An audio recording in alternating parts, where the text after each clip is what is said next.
Hi everyone and welcome back to LPB Racing for the LPB Super Season, the 2022-2023 season that we did. So, yeah, it was done a while ago. If you've not seen round one from Monza, then go and check it out on the channel. And it was a brilliant race. And this is round two of the season, which is at Suzuka.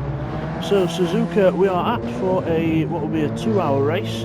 It's going to be 61 laps. I'll do it on laps. It's all calculated on laps. So the cars are off the grid onto the formation lap and going into grid order for the start. So let's run you through the cars for this race then. So not everyone's in the same car. There's some different people and some different cars as well. So each race we get allocated a different car drawn out. So on pole position we have TY in the Hyundai Genesis GR3.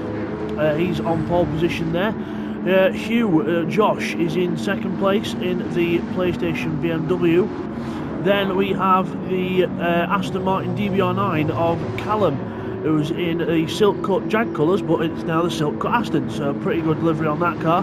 In third place, Tim is in fourth place. He's in the Audi, the German man in a German car, so the Audi as they call them, the Audi R8. Then we have Neil Farmack. You can see the silver and yellow car there, the Dodge Viper. He's in the Dodge Viper. Neil Farmack, the silver and yellow car. We have MGR in the Nissan GTR.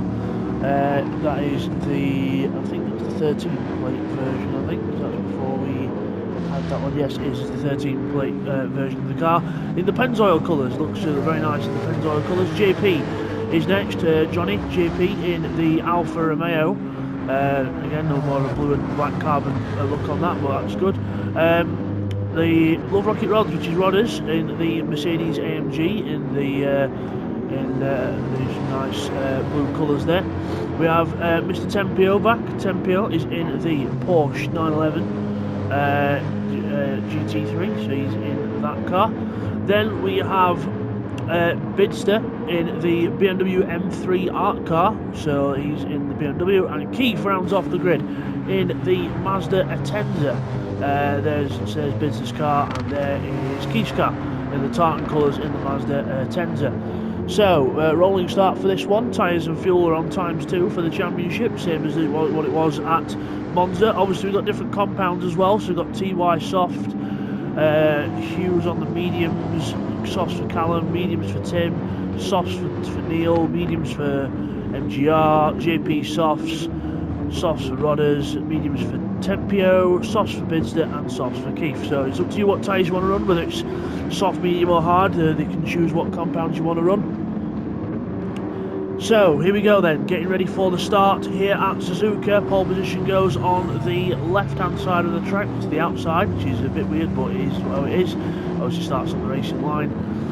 So we're getting ready for the start here. Just trying to get a bit more of I don't think we're going to get more of an outside view here, unfortunately. I've got a bit of a zoomed in camera for the start, but it is what it is, and away we go! Away we go for the 2 hours of Suzuka race, and looks like everyone's away well. There's a few cars close together mid-pack. And Tim folds into fourth, and we've got MGR up the inside of the Viper. Neil Farmack trying to have a look. Bit of a twitch there from the Nissan. Seat one there folds in the Porsche as well. There's Neil Farmack. The cameras do zoom in a bit on this, unfortunately. Nothing I can do about that. Leaders remain the same order for now, I think. Yeah, Callum in second at the front. Again, a massive slide from the Pennzoil Nissan of MGR, so a nice slide there from him into the Degners, and out of them. The leaders looking nice and smooth through there as MGR again. The wobble of that Nissan is second to none. As we go in towards the hairpin, Bidster having a little look at Keith. Keith's ahead of Bidster. Bidster's not had a best start as the Porsche goes sideways, and Rodders tries to take advantage of the slide. He's up the inside, side by side, up towards Spoon Curve. Do they know it's a 2-hour race? We're already going side by side. Bidster and Keith alongside each other as well. Meanwhile, the leaders, I think they're all remaining in the same order for now. Let's get back to this battle into here, and Rodders gets ahead in 7th place, ahead of Tempio. And Bidster in 9th ahead of Keith in 10th. JP's fallen to the back of the pack in 11th so far, but never say never. Porsche and the Merc go side by side down towards the 130R, very, very fast left hand, a little tap of the brakes into the corner. Oh, Rodders runs, oh, he had a little tap of the brake and a bit of a slide there, but luckily holds onto the car. Bidster dives down the inside of the BMW and makes the pass. So good job there from Bids, and well done for Rodders to hold on to the car. Let's look further up ahead then. So we've got TY in the lead, Callum second, then we've got Hugh in third. Down towards turn 1. Look further back. Everyone's still behaving themselves further back as well, which is good to see. Got Bidster on the back of the Porsche now, the art car BMW, designed by Tempio for him. Helped Bidster design the car. Brilliant work, brilliant livery. He's on the back of him now, pressurising him. He's not thanking him for the livery anymore. He's racing him hard as Rodders goes wide in the background onto the gravel, and just about recovers. I think there was contact with Keith, but he's all right. I think no contact marks on Keith, so he's all right. Rodders held on to it, but bit of a scary moment there as Tempio goes off the road. Tempio goes off the road, so does Rodders in the background again. Probably overheated tyres, and Tempio falls back behind the Mazda Atenza and now defends himself from the Alfa Romeo and slides again. The tyres overheating on that car. Not what you want. And he goes alongside the Alfa. Meanwhile, further up, we've got MGR running wide at Spoon. We've got a spin for Hugh. So what's happened there? Let's have a quick rewind there and have a look what happened to him. So he's ahead of Tim going into Spoon corner. Onto the brakes. We go in, and nope, he just runs wide onto the AstroTurf, and then it's very grass-like there, and it's not much grip. There's a full 360, and we're back on regular time now, and there goes MGR, there goes Bidster. Keith not quite able to catch up to him, but he's there behind. So Hugh loses out a load of positions there, and Bidster moves up to 6th place. Callum fastest lap of the race so far. Let's check up here. We've got Neil Farmack having a look to the inside of Tim, but no way through there into the chicane. Check out everyone else through the chicane. Are we alright? Yep, we're all clean, we're all good. So, back to the leader then. It is TY in the lead. Fastest lap of the race, 1:59.0 from the Hyundai. Getting its power down. The Hyundai in the lead. Let's say Hyundai, right. So it's TY from Callum in the Silk Cut Aston Martin. Then we've had Tim's been off again. Let's have a look what happened there to Tim. Side by side to turn 1. Neil just doesn't leave him any room. Neil doesn't leave Tim much room there on the outside, and Tim has to go onto the AstroTurf and recovers behind the slidey Pennzoil MGR. The way that car's sliding at the moment, you'd think that some actual oil was leaking out of the car, but it's not like that. I think it's just because he's on the medium tyres and he's just trying to find the grip. And Bidster behind on the soft tyres now. He's right behind these lots of the soft shot BMW, looking for its way through. Meanwhile, the Nissan and the Audi go side by side into the first Degner. They both go a bit wide. The Nissan goes to the inside apex to try and keep the position, and does so, but the Audi gets a run on the way out the corner into the kink before the hairpin, but he's on the wrong side for the hairpin. MGR should hold on to this. Gets the traction out of the corner. It's still side by side. Still can't separate these two with a bit with a piece. You can't throw a piece of paper over them. Into the Spoon curve. Bidster right behind the Audi now. Tim out brakes MGR, but he runs wide onto the AstroTurf, and we all know what it's like trying to recover off that stuff, but Tim recovers masterfully there. Brilliant recovery from Tim, but now he's got Bidster in the BMW up his inside. You think this were a sprint race, the way they're going at it now. Now here comes Josh through in 6th place. Hugh G, Josh through. The Audi and the Nissan go side by side yet again into 130R, and Tim says, I'm having that back, thank you. But then he runs wide, and MGR says, no, I'm having that back, thank you. And into the chicane. Tim manages to get the car stopped. Brilliant car control here from Tim, but it's a bit all over the place from both drivers. Bidster and Hugh just trying to wait to pounce here. Hugh's not doing too bad on the medium tyres as well, because I mean Bidster's on softs, so good. Good driving from all 4 drivers at the minute as we break in towards turn 1. To the inside goes the Audi, and it goes through on the inside. MGR leaves him space, but leaves that much space that the BMW puts its nose in there of Josh, and now Bidsler looks for a way through, but then the Pennzoil Nissan shuts the door in the face of the art car and says, no, you're going to have to wait, mate. You're going to have to wait, pal. So it's still a brilliant battle here, still the same order up front, but we're watching the action here behind. Brilliant stuff here. MGR again sliding that Nissan around the corner, and Bidster goes through on the inside after the slide of the Nissan. Not able to quite get the traction down in the Nissan. And MGR driving quite aggressively here, using all the curbs and everything. Porsche right behind. Not quite looking at lap times for these lot yet, because it's all still happening as they all pile into the hairpin together. Keith's still on the back of this, not too far behind. Rods and JP back in 11th place. Well, let's not miss the action here. We've got Bids and Josh side by side, the 2 BMWs, old versus new, into the corner we go, and MGR's lost it! MGR's lost it! He's, I think he must have caught the grass there. There was no contact. He must have caught the grass on the braking and gone round. So MGR goes off, and that is a shame for him. But see if he can regroup and get himself back to where he needs to be. So meanwhile, still going at it, the BMW goes up the inside. The 2 BMWs are ganging up on the Audi here. It's an all German war. It's all German civil war here as the BMWs and the Audi all battling together, and the 2 BMWs get past the Audi there.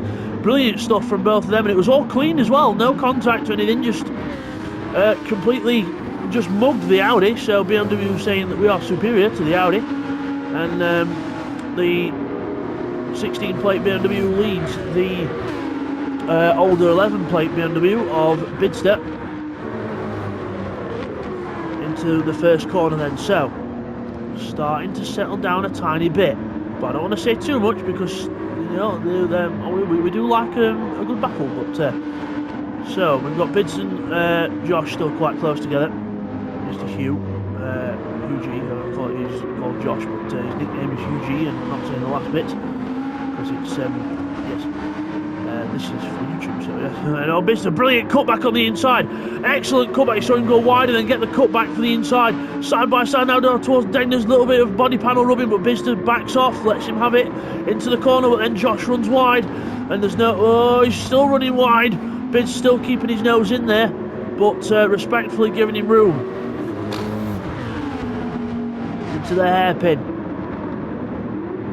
Round we go. Still TY, Callum and Neil up front. TY and Callum already at Spoon Corner. Neil halfway through, and these lot just coming out the hairpin. Everyone else coming out the hairpin, should I say? Because everyone else further back still quite close together as we look there. So let's go back to the battle that we're watching. The 2 BMWs going at it. No, it's BMW. Civil War as Bidster goes through, and Josh goes round there in the middle of the track. He's in the middle of the track. Thank God he ghosted there. He would have got hit. Yeah, he's just staying still. He's ghosted. He's just waiting until everyone's gone past. Then he's going to rejoin. Sensible stuff there from Josh. Let's just have a quick look at how that came to be. So, just looking here at Hugh going into Spoon Curve. Approaching Spoon Curve, should I say. And just catches the AstroTurf on braking him with the right hand wheels, and it's just enough to send him wide. Tim does try and avoid him, but he runs wide onto the AstroTurf a bit himself. He couldn't really do anything to avoid that, and Hugh just does the right thing, just stays there, lets the car ghost, everyone goes through him. JP almost joins him on the AstroTurf, and then he recovers. So that was the incident for Hugh there. So let's check on the leaders then. So TY in the lead of this race, 2:0 last time round. 1:59 is best, a 2:0 last time round, a 2:0 as well for Callum. So it looks like they're both doing well. Callum's doing a bit better on fuel. They're both on soft tyres. There's the Hyundai, and there is the Aston Martin DBR9. Callum, known for his endurance racing, fuel savings, extremely good at that. Neil Farmack in the the Viper, 201.2 last time round. So bids are now 201.1, but obviously he's been battling a few of the people as well, so we'll see what pace he can do on the soft tyres. And Neil's on the softs as well, but Neil's keeping it quite consistent, doing what you need to do. So then it's Tempio, we've got Keith, Rodders and Josh and John and JP at the MGR, JP and then Hugh. No, MGR's off again. He's not enjoying that Nissan. It's very slidey, and Johnny is now right behind him in the Alpha. A little bit of lag, because remember this was done back in 2022, this race, so it was when the GT7 servers were quite laggy. So he goes off again, MGR on the gravel. He's it's like he's trying to rally across the car. It's like he's got grippy tyres at the front, and the back tyres are just not grippy at all, and yeah, not ideal for an endurance race, but hopefully he can come to terms with the car at some point. Maybe give the softs a try at some point during the race, but we'll see how we go with that. There's no limit on number of pit stops. You can pit as much as you like. Just pit when you need to, as long as you put a set of the racing tyres on, then you are good. So the Silk Cut Aston Martin then. Obviously it used to be the Silk Cut Jaguar, but obviously just done a little take on the livery, and it does look very nice there. TY in the Hyundai Genesis at the front. XL livery on that car. 1:59.9 last time round for TY, and a 2:0 for Callum again, keeping it steady. Probably watching that fuel saving, because if you look at TY, he's on a 3/4 tank. Callum just a little tiny notch over 3/4. So doing some good fuel saving there, Callum. Probably a bit of lift and coast and other things, but we'll see how that affects the long-term effects of the race. So Neil Farmack still third in the Viper. Let's look further back. We've got Tempio, Keith and Love Rocket Rodders, quite close to all three of them, not too far apart. Keith having started at the back of the grid, he was a bit late joining, so we stuck him he got here just in time for the race, so he stuck him at the back, and he's had no practice and he's in 7th, so pretty good job there from Keith. No practice and cracking on in 7th place in the Mazda Atenza. Soft tyres on that car, just under 3/4 tank of fuel. So you can see the cars at the back using a bit more fuel, because they've been in a few more battles trying to get up the road, whereas TY and Callum, they got away at first, just keeping it consistent. Nice with the fuel saving. Sorry, just stretch there. As bids are down to the 1:59.6 region, so fast laps here from bids. And a lot more fuel used from bids, though. He's used a lot more fuel. Him and Tim and the rest of the field have used a lot more fuel than those at the front, so obviously had to battle his way through from near the back of the grid. So so as most of the other guys, which is what we've all been, you know, everyone was all battling. So 59.7 that time round from TY, a little bit quicker. Callum again, 2:0.2, so keeping it his slowest lap yet, apart from lap 2, because obviously there's still a bit of that was the start lap, but yeah, so still averaging nice, still doing what he needs to do, keeping it consistent. TY doing the exact same job.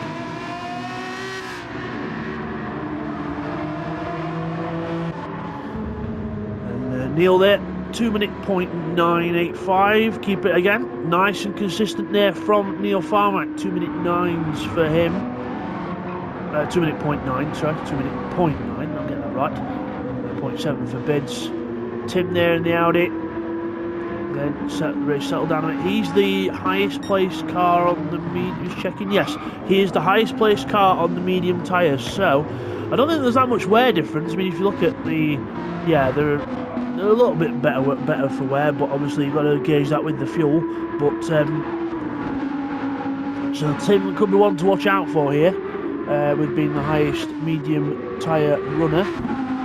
So I could see him elevate up the field a bit. We'll see how we go. Through the Degnans we go, sliding his way through, and under the bridge we go with this lovely Suzuka track and a nice figure of 8.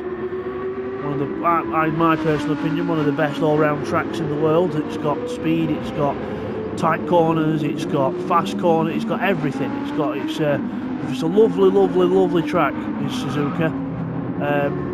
Tempio getting a bit of a slide on there, and I think Tempio's got the best tyres of the lot actually on the Porsche. So again, Porsche not doing bad on its tyres, but fuel will have to be watch out for, because the guy, like I said before, the guys at the back have used a bit more fuel because they've been fighting a bit more. The guys at the front can afford to sort of save and be more consistent with it. Keith still in 7th place, doing a cracking job after having a bit of a lack of practice before. And now Rodder's flashing his lights there. There he is, Rodder's in the AMG behind him, and flashing his lights, saying, "I'm coming for you, Keith. I'm coming." He's going to go to the inside for 130R. I don't think he will do. He'll not risk that. And down to the chicane. Keith holds position for now. Let's go on board with Rodders, chasing down Keith. There's a bit of like there, but we're alright. Out onto the start-finish straight we go. Into the draft of the Mazda. The Mazda holds position out ahead of him. So let's go on board with Keith looking back. There is Rodders behind us in the Mercedes, a little wider into turn 1, but we're alright. The Mazda not doing a bad job here. It's a nice all-round car, the Mazda. It can be a little bit rough on its tyres at times back then, but back in 2022, but it's not doing too bad. And you can see JP closing up there in the Alfa Romeo in the background as well, so JP looks like he's got his foot down as well. Let's check on the lap times of him. 2:01 last time round for the Alfa, so it looks like the Alfa's coming into its own here.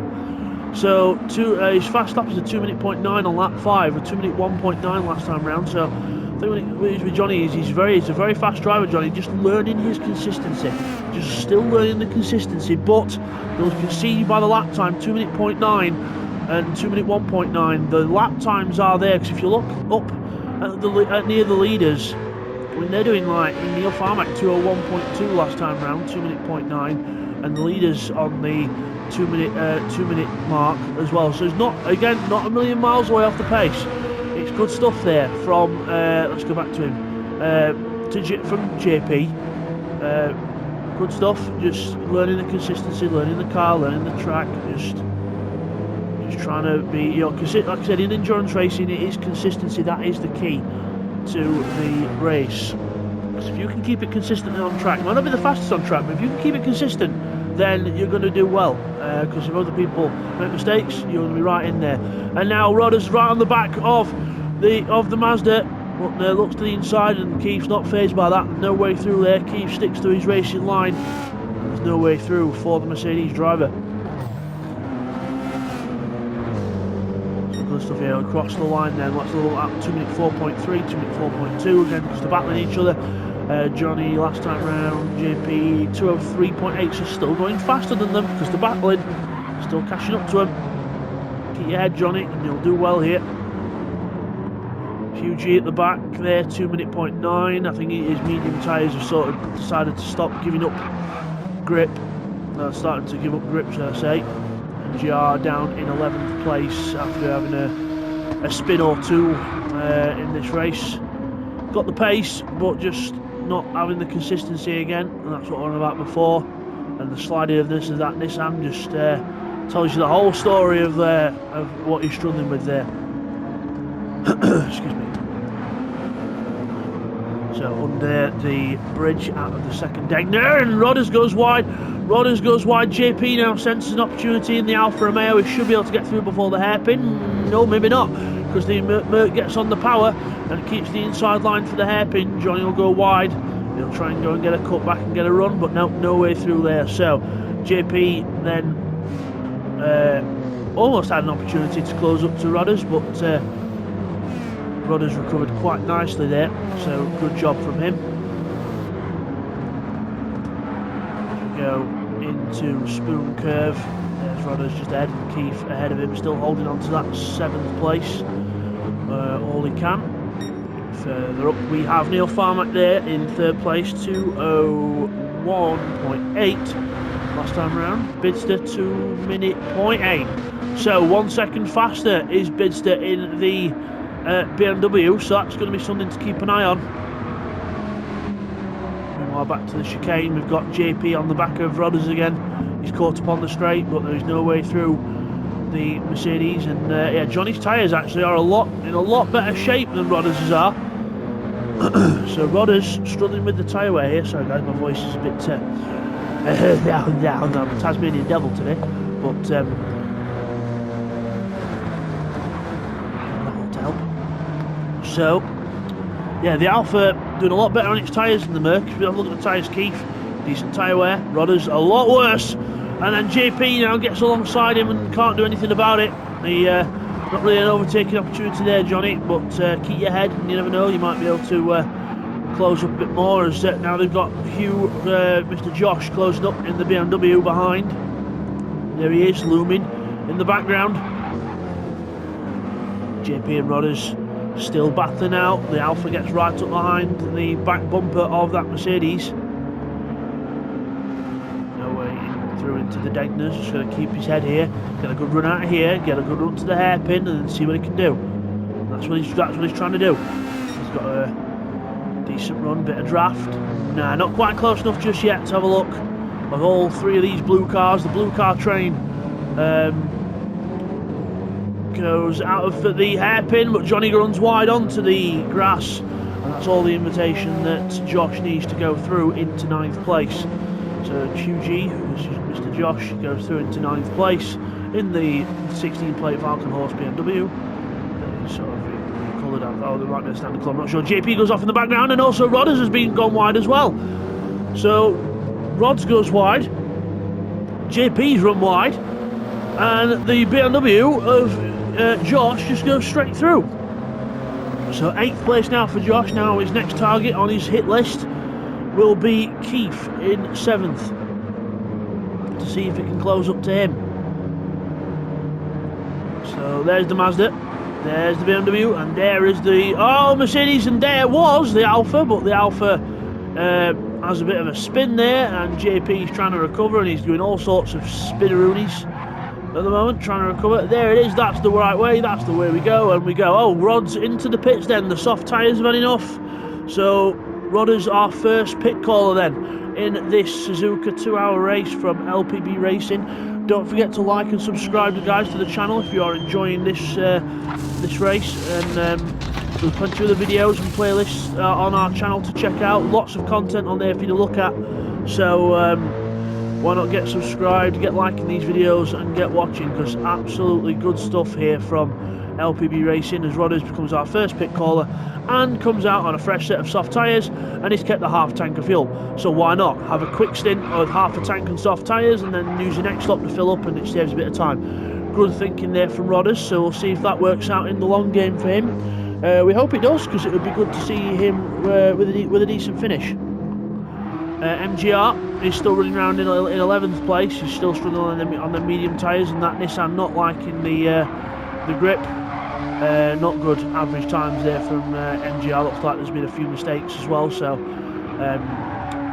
he's doing his best though, and that's all we can ask for. We're not professional drivers in here. We are not professional drivers at all. We are just a group of amateur drivers that love our racing, and we race every week, and we do some fun stuff. I have got a massive backlog of videos that I am working on, but with real life stuff and work and other things in real life, it is hard to try and get stuff done, but I will always try my best to try and bring the content for you. So the Hyundai of TY in the lead then in the Hyundai Genesis. Callum close, now he's a bit closer than he was before, I think. To me that's closer than what he was before. The soft tyres are about the same rate. Callum's tyres are probably a bit worse, but his fuel is a tiny bit better. So again, apples and oranges, so you have to see how things are going to balance out, but he is a bit closer to TY visually. Last lap times 201, mid 201s down the board for TY for the last 3 or 4 laps, and Callum, he's done a 2:07, 2:01, then 2:02s, 2:02, so looks like the tyres are just starting to fall away on that Aston, but with the fuel saving it could save him a few extra seconds in the pit stop. So again, apples and oranges could balance out. Just give you a rundown of the order then. On lap 14, or really lap 13 of the race because we did a formation lap, but lap 14 of 61 here, TY leads the race in the Hyundai Genesis. Second place is Callum in the Aston Martin DBR9. Third place is Neil Farmack in the Dodge Viper GT315. Then it is Bidster with a penalty and lap in fourth. And the BMW M3 GT11, so probably cutting the Degners too much from a guess, or the corner under the bridge, so he'll have to serve that in a moment. Let's just have a quick look at this before we carry on with the order.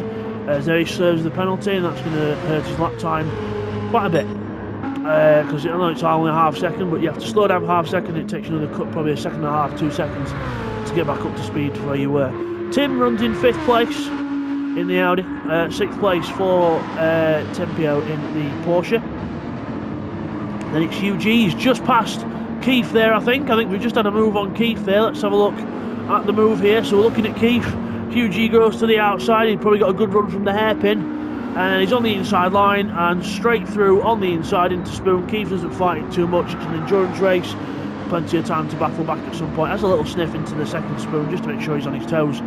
Just to keep Josh on his toes. But the BMW driver moves ahead into 8th place. Sorry, 7th place. Keith down to 8th, but again from the back of the grid, not a bad job.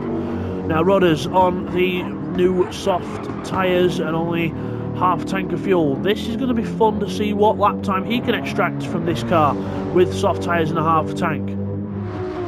MGR in 10, I think JP's been in, JP's had a 3-minute lap, so he must have had he had that massive spin at the last corner, didn't he? And then he's had another slow lap as well, and a penalty, 3-second penalty to boot.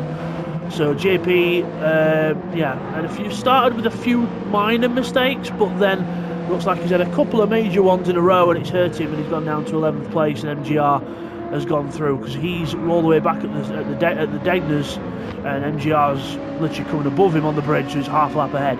So JP's lost half a lap, and I think he's just been lapped by the lead. Yeah, he's been lapped, so he's down to his Bidster's lapped him, so up to 4th place has lapped him now. So all he can do now is just keep his head in the game and just see if he can just keep clawing away at it, and see if any other people make mistakes as the race goes on.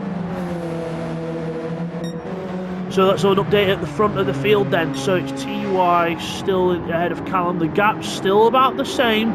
The lap times, again, about the same. Tyre wear on TY versus fuel. If we look at the tyres and fuel in a minute, I'm just going to swap the cameras over now. Yes, a bit more fuel saved for Callum, but again, more tyre wear on the front of that Aston Martin. So the Aston Martin killing its front tyres a bit more than the Genesis, but the fuel is a bit more saved than TY ahead. So we'll have to just see how this pans out. We'll keep an eye on that battle. We'll come back to it in due course. Neil Farmack there in 4th place, last lap time, a 2:03.1. Bidster across the line, a 2:02.7. So Bidster on and off with his pace, but he's, I think, definitely closer to Neil Farmack than what he was. Neil Farmack's tyres are worse. If you look at Neil Farmack tyres and fuel, if you look at the bottom screen, and I'll change the camera over now. Yeah, Bidster's used a lot more fuel used for Bids. He's not saving fuel on this one, he's just going for outright pace in this one. And but the tyre wear is a little bit better for Bids. Tempio, the Porsche driver, into the pits then for his pit stop. Medium tyres, 32 litres of fuel, 32% fuel. And Keith, 35% fuel, but soft tyres, and he's into the pits as well. So I wonder if that's as a reaction to Tempio pitting. So the Porsche is in the pits, tyres are changed, in goes the fuel in the front of the Porsche. There's Keith, he's getting his tyre change done, off the jacks, and then the fuel goes in at the side of his car. Who's going to leave first? Tension mounts as we get ready for the cars to leave. The fuel's still going in both cars. Still both cars stationary. Still being held. The fuel's done in the Porsche. The Porsche's on its way. Tempio resumes in 8th place. MGR coming across the line. Keith's been released now, and he will come out ahead of MGR in the Nissan. Down to 9th goes Keith, but a fresh set of boots on the car. Now, interestingly, Tempio's gone for a full tank of fuel. Keith has only gone to probably about 90%, or about 95%. So that could make the difference towards the end, but we'll see how we go, unless he's calculating that as the exact amount of fuel he's used, so he might as well not fill it up to the top. But yeah, interesting strategies there. So Keith on the softs, and now Tempio's gone to the hards. Tempio has gone to the hard tyre. Now this could be a bit of a revolution. If he can make this work, that could be quite good news. If he can go a bit more eco on the fuel, or it could even mean that the next pit stop he doesn't change tyres. So that could be interesting. We'll keep an eye on that as well. Tim in the pits then. Tim comes into the pits, the Audi in the pits. Now Biz has gone through, tyre's absolutely almost dead, fuel almost non-existent, or a quarter of a tank, and Neil Farmack's still going around here as well. As I had the time progression on ×5, so it would go to sort of like a dusk sunset towards the end of the race, but unfortunately started to do it now, so it's going to be more or less this dusky time of day for the rest of the day, for the rest of the race. So Tim in the pits then, he's changed tyres, waiting on the fuel. Fuel is done, let's go. Audi out the pits. Medium tyres, half a tank. So looks like Tim's keeping it light on the fuel. Oh no, soft tyres. It's just updated now to soft tyres for Tim. So soft tyres, half a tank. So that, I think Tim's trying to make sure he's a bit faster at the minute. Less time in the pits, more time fast on track. So again, a lot of different strategies here from everyone. So let's see how this works. TY still leads in the Hyundai. So tyres a bit more worse for wear now. Callum again, still tyres a bit more worse for wear, and the fuel hasn't evened out. The fuel has evened out, so it looks like TY has either saved some more or Callum's decided to put his foot down. So either or, it's a bit of a change.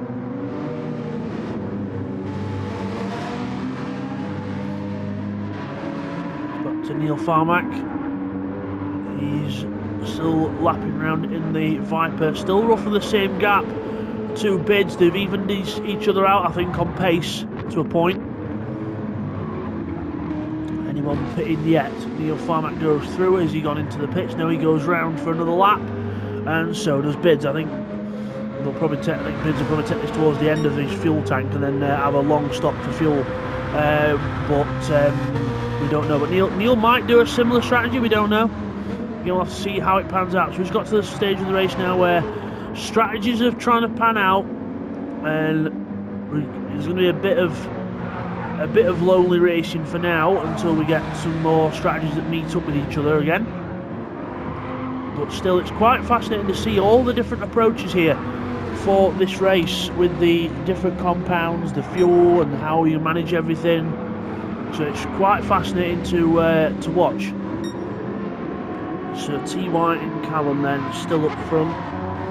Still only about 2 seconds between them two. And it's got to be soon when Callum pits, because those tyres are almost going to be bald. Oh, the sound of the Aston. Let's go on board. And listen to this Aston. Wait for it to pull on the straight. Here we go, let's have a listen.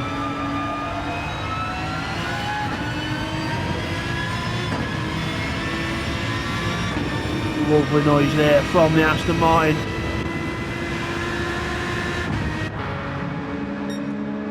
Goes on towards 130 yard to try and catch TY ahead, who's in the Hyundai Genesis. Onto the brakes, flash of flame from the exhaust at the side of the car. And on the power, will he come into the pit? So he's going to keep going up. TY keeps going. Is Callum to the pit? No, they're still going. So long stints, they're pushing it long, these stints for TY and Callum here. Neil Farmack in the Viper, 3rd place for him. Bit's doing 4th, he's just lapped MGR, who's at the back of the field. Now he's coming into the pits. I think MGR is into the pit. No, he's not. I thought from the angle there he was down into the pits. No, he's not. Sorry about that. The angle of the camera that I thought he was going into the pits. So around turn 1 then for Bids. Tyres not good, fuel even worse. Hugh behind in the BMW. First one with the actual fuel light on, so Hugh's been pushing with the fuel as well, medium tyres. Now, if I was Hugh, I'd be pitting and swapping to the softs next time I do.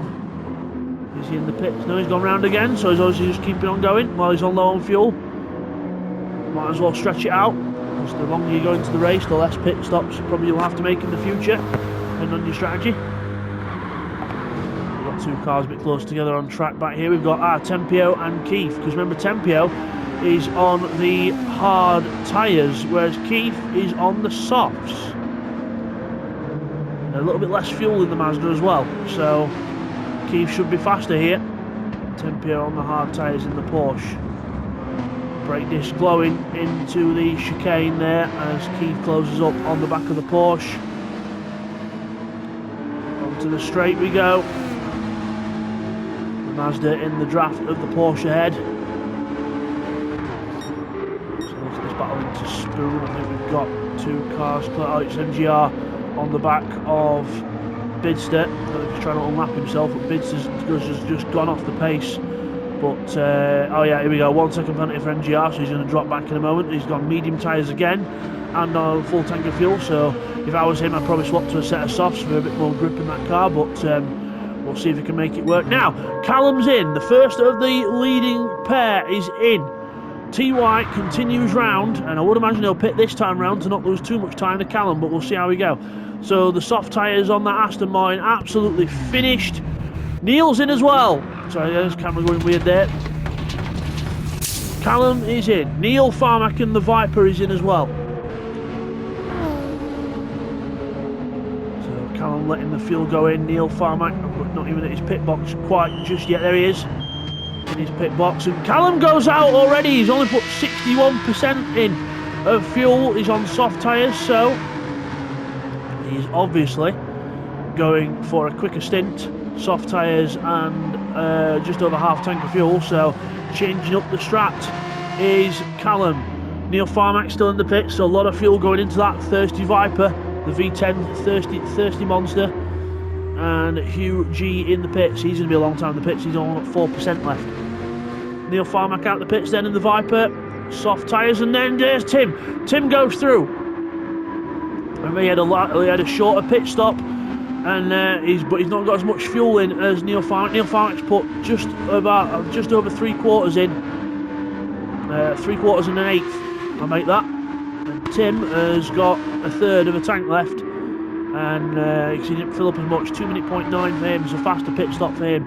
Hugh G in 7th place, still in the pits. Lots of fuel going into that BMW.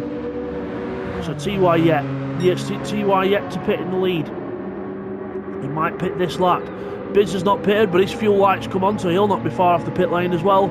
And MGR's closed up on his fresh set of tyres compared to the soft shot Bids with no tyres left hardly. Is TY going to pit? Yes, he is. TY, the race leader, is into the pits. So we'll see what the difference is going to be like here. Bidster and MGR coming through to the last corner here. With the Aston not too far behind. The Aston is at the chicane. Remember, he's short-fueled. Will TY short-fuel? The tyres are just about got. The tyres are only just on the car. The fuel is now going in. Callum is out the last corner. Bidster's in to the pits. Callum takes the lead. I think he's gone through. TY joins him just behind. He had to short-fuel the car, I think, TY. He's done the same thing, but Callum's gone through. That one lap less on the old tyres, 1 lap on the new tyres has been enough for him to get ahead. Because look, an out lap of 1:56. Obviously that'll not officially count, but a very fast out lap there from Callum has done the job as well. TY goes down a second, so they are in the same distance that they were, but just swap round. Tim 3rd, Neil 4th. Bidster still in the pits, fuel still trickling into that BMW.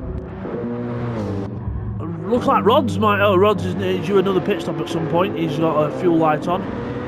But Bidster out the pits again, another set of soft tyres and another full tank of fuel for Bids. So if it's not broke, don't fix it. Rod's due another pit stop in 6th place. Remember, he only half filled. I think he only half filled earlier. Yes, he did. He did filled on 17. He didn't put much fuel in. So he's had some decent laps, but might want to consider going longer next time. Keith in 7th then. 7th place for Keith, ahead of Hugh. He's gone for another set of medium tyres. So now most of the pit stops have been done. Let's run you through the order then. So Callum leads the race in the Aston Martin DBR9. Soft tyres, half tank of fuel. TY 2nd place in the race. That's just catch up to MGR to lap him in the Nissan. And the Hyundai goes through on soft tyres and again a half tank of fuel. Tim on a just over a quarter tank now in the Audi and goes off at Spoon. Goes off at Spoon curve. So now Neil Farmack will be actually in 3rd place as the Audi rejoins. So Neil Farmack then in 3rd place with the soft tyres, 3/4 of a tank. Tim now 4th on a quarter tank on soft tyres. Bidster, full tank of fuel, soft tyres. He's just come out the pits. Rod is in 6th, obviously because other people around him have pitted, and he's probably due into the pits this time round, I think, as it now grows dark here at Suzuka. I think it's gone dark a bit too soon, but because it will not go through until the morning, it doesn't do a 24-hour cycle, unfortunately. Come on, GT7, let's have that. You got it to work on GT Sport quite well. Why can't you do it on this game and on other games as well? But so Rod's there in 6th, Keith 7th in the Mazda, soft tyres and just under 3/4 of a tank for him. Hugh, Mr. Josh, brand new medium tyres, almost a full. I think it was a full tank of fuel at the time when he came out of the pits. So he's in 8th. Tempio in the hard tyres. Looks like the hard tyres have not paid off. He's been off on lap 19 as well, 2:17. So not good for him, and he's been off with the hard tyres as well. So that's not helped his progress. MGR in 10th place in the Nissan. Another penalty for him, and JP, and again, just I think a few mistakes here and there, just not helping him, and he's he's in 11th place, flashing his lights for some reason. I think he's trying to flick between low and high beam to try and get high beam up so he can see a bit better. There he goes. So darkness has hit us here at Suzuka. And Callum, fastest lap of the race for Callum, half a tank, soft tyres. Looks like Callum is now going for the pace. 1:57.7 last time round. What was this lap? 1:58.3. So he's done a fast lap. Now he's starting to settle into it, I think. TY 56 on the lap. Well, that was at the pitch, remember? And a 59 for him. So, so 59 for him. So a bit off the pace of Callum now. Seems to be putting his foot down and extending his lead. Sorry, it's so dark, guys. It's just how it goes here at Suzuka. But very, very dark indeed. You can just about see the lights of the cars and see that that's a Viper going across the start-finish line. That is an Audi R8 of Tim in 4th. Again, I think is he closing up on Neil Farmack? 201.4, 201.9. Not really, but he's trying. He's giving it his best. Obviously, he's got a lot less fuel than Neil Farmack. Neil's got 3/4 of a tank, and Tim has only got a quarter of a tank. Rodder's into the pits then with 2% left.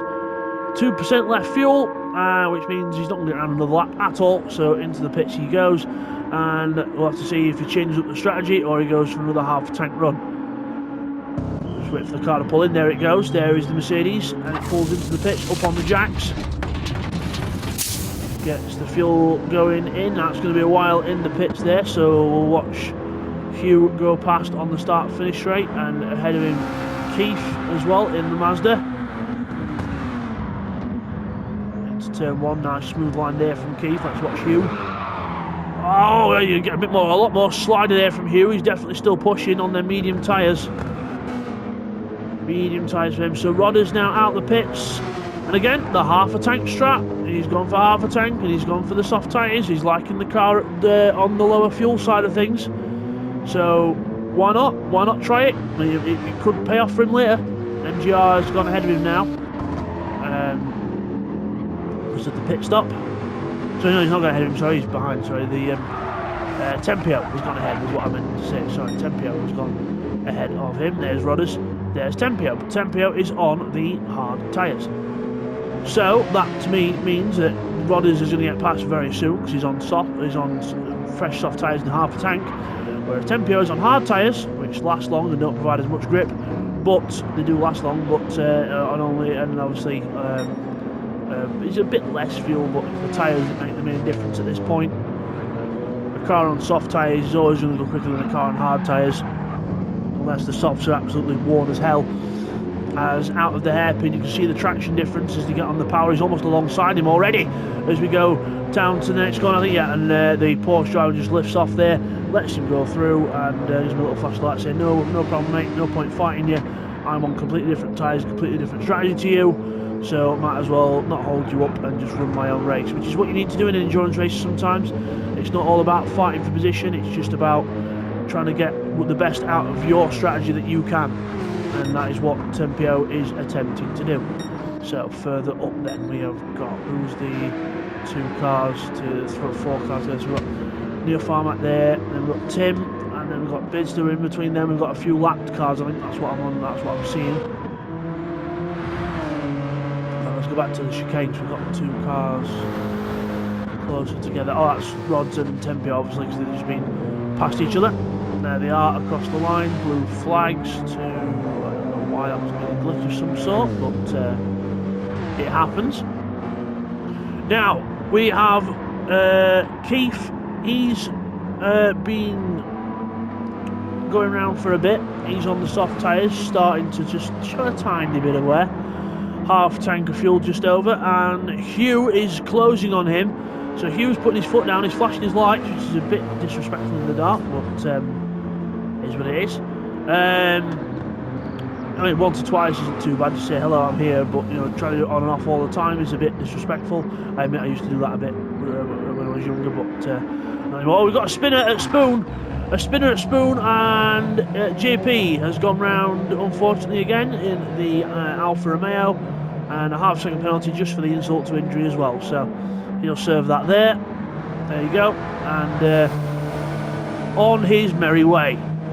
Unfortunately not the best race for him. We'll see if he can keep his chin up and see what happens as Keith and Josh go side by side, and Josh goes through.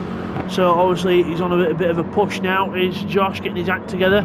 201.4 last time round to Keith's 204.6. So Keith just keeping it consistent, keeping it on the track, doing what he needs to do, and Josh doing the exact same thing but just to different pace on a different set of tyres. Good job there from him.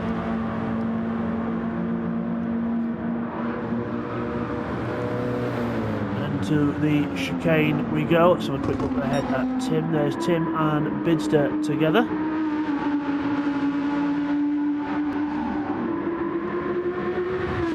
So let's check on some of the other drivers in the race then. So let's have a run through. Oh, we've got a penalty for TY. He'll serve that just there. So he's that's not going to help him in his course to try and stay with Callum, but to be fair to Callum, he's putting out a decent gap here on TY, so he's averaging 59, low 59s. TY, yeah, towards the 2-minute mark for TY, so definitely losing at least a second a lap at the minute, as you see the brakes glowing there on the front of the Genesis. As we come to start another lap, so lap 26 of the formation lap, so 25 laps for race distance, but 26 laps overall out of the 61. We have the silk cut Aston Martin of Callum leading the way. He's fastest lap of the race, 1:57.7 for the Aston Martin DBR9, and he's come up to some more traffic now, so he's got to negotiate this traffic well as well. TY not too far behind him. Let's just quickly run through and see where the traffic is at. It's Tempio and Rodders ahead. Love Rocket Rods, Rodders, and Tempio, who's Seek 1. That's the name, runs under the nickname as Tempio, but it's Seek 1, the Belgian. And Rodders, the British driver, the resident Geordie, flaming the Mercedes into the hairpin. Bit wide, but again, lives to fight another day. Now the hard tyres with Tempio, he's really struggling on them hard tyres now, sliding the car absolutely everywhere.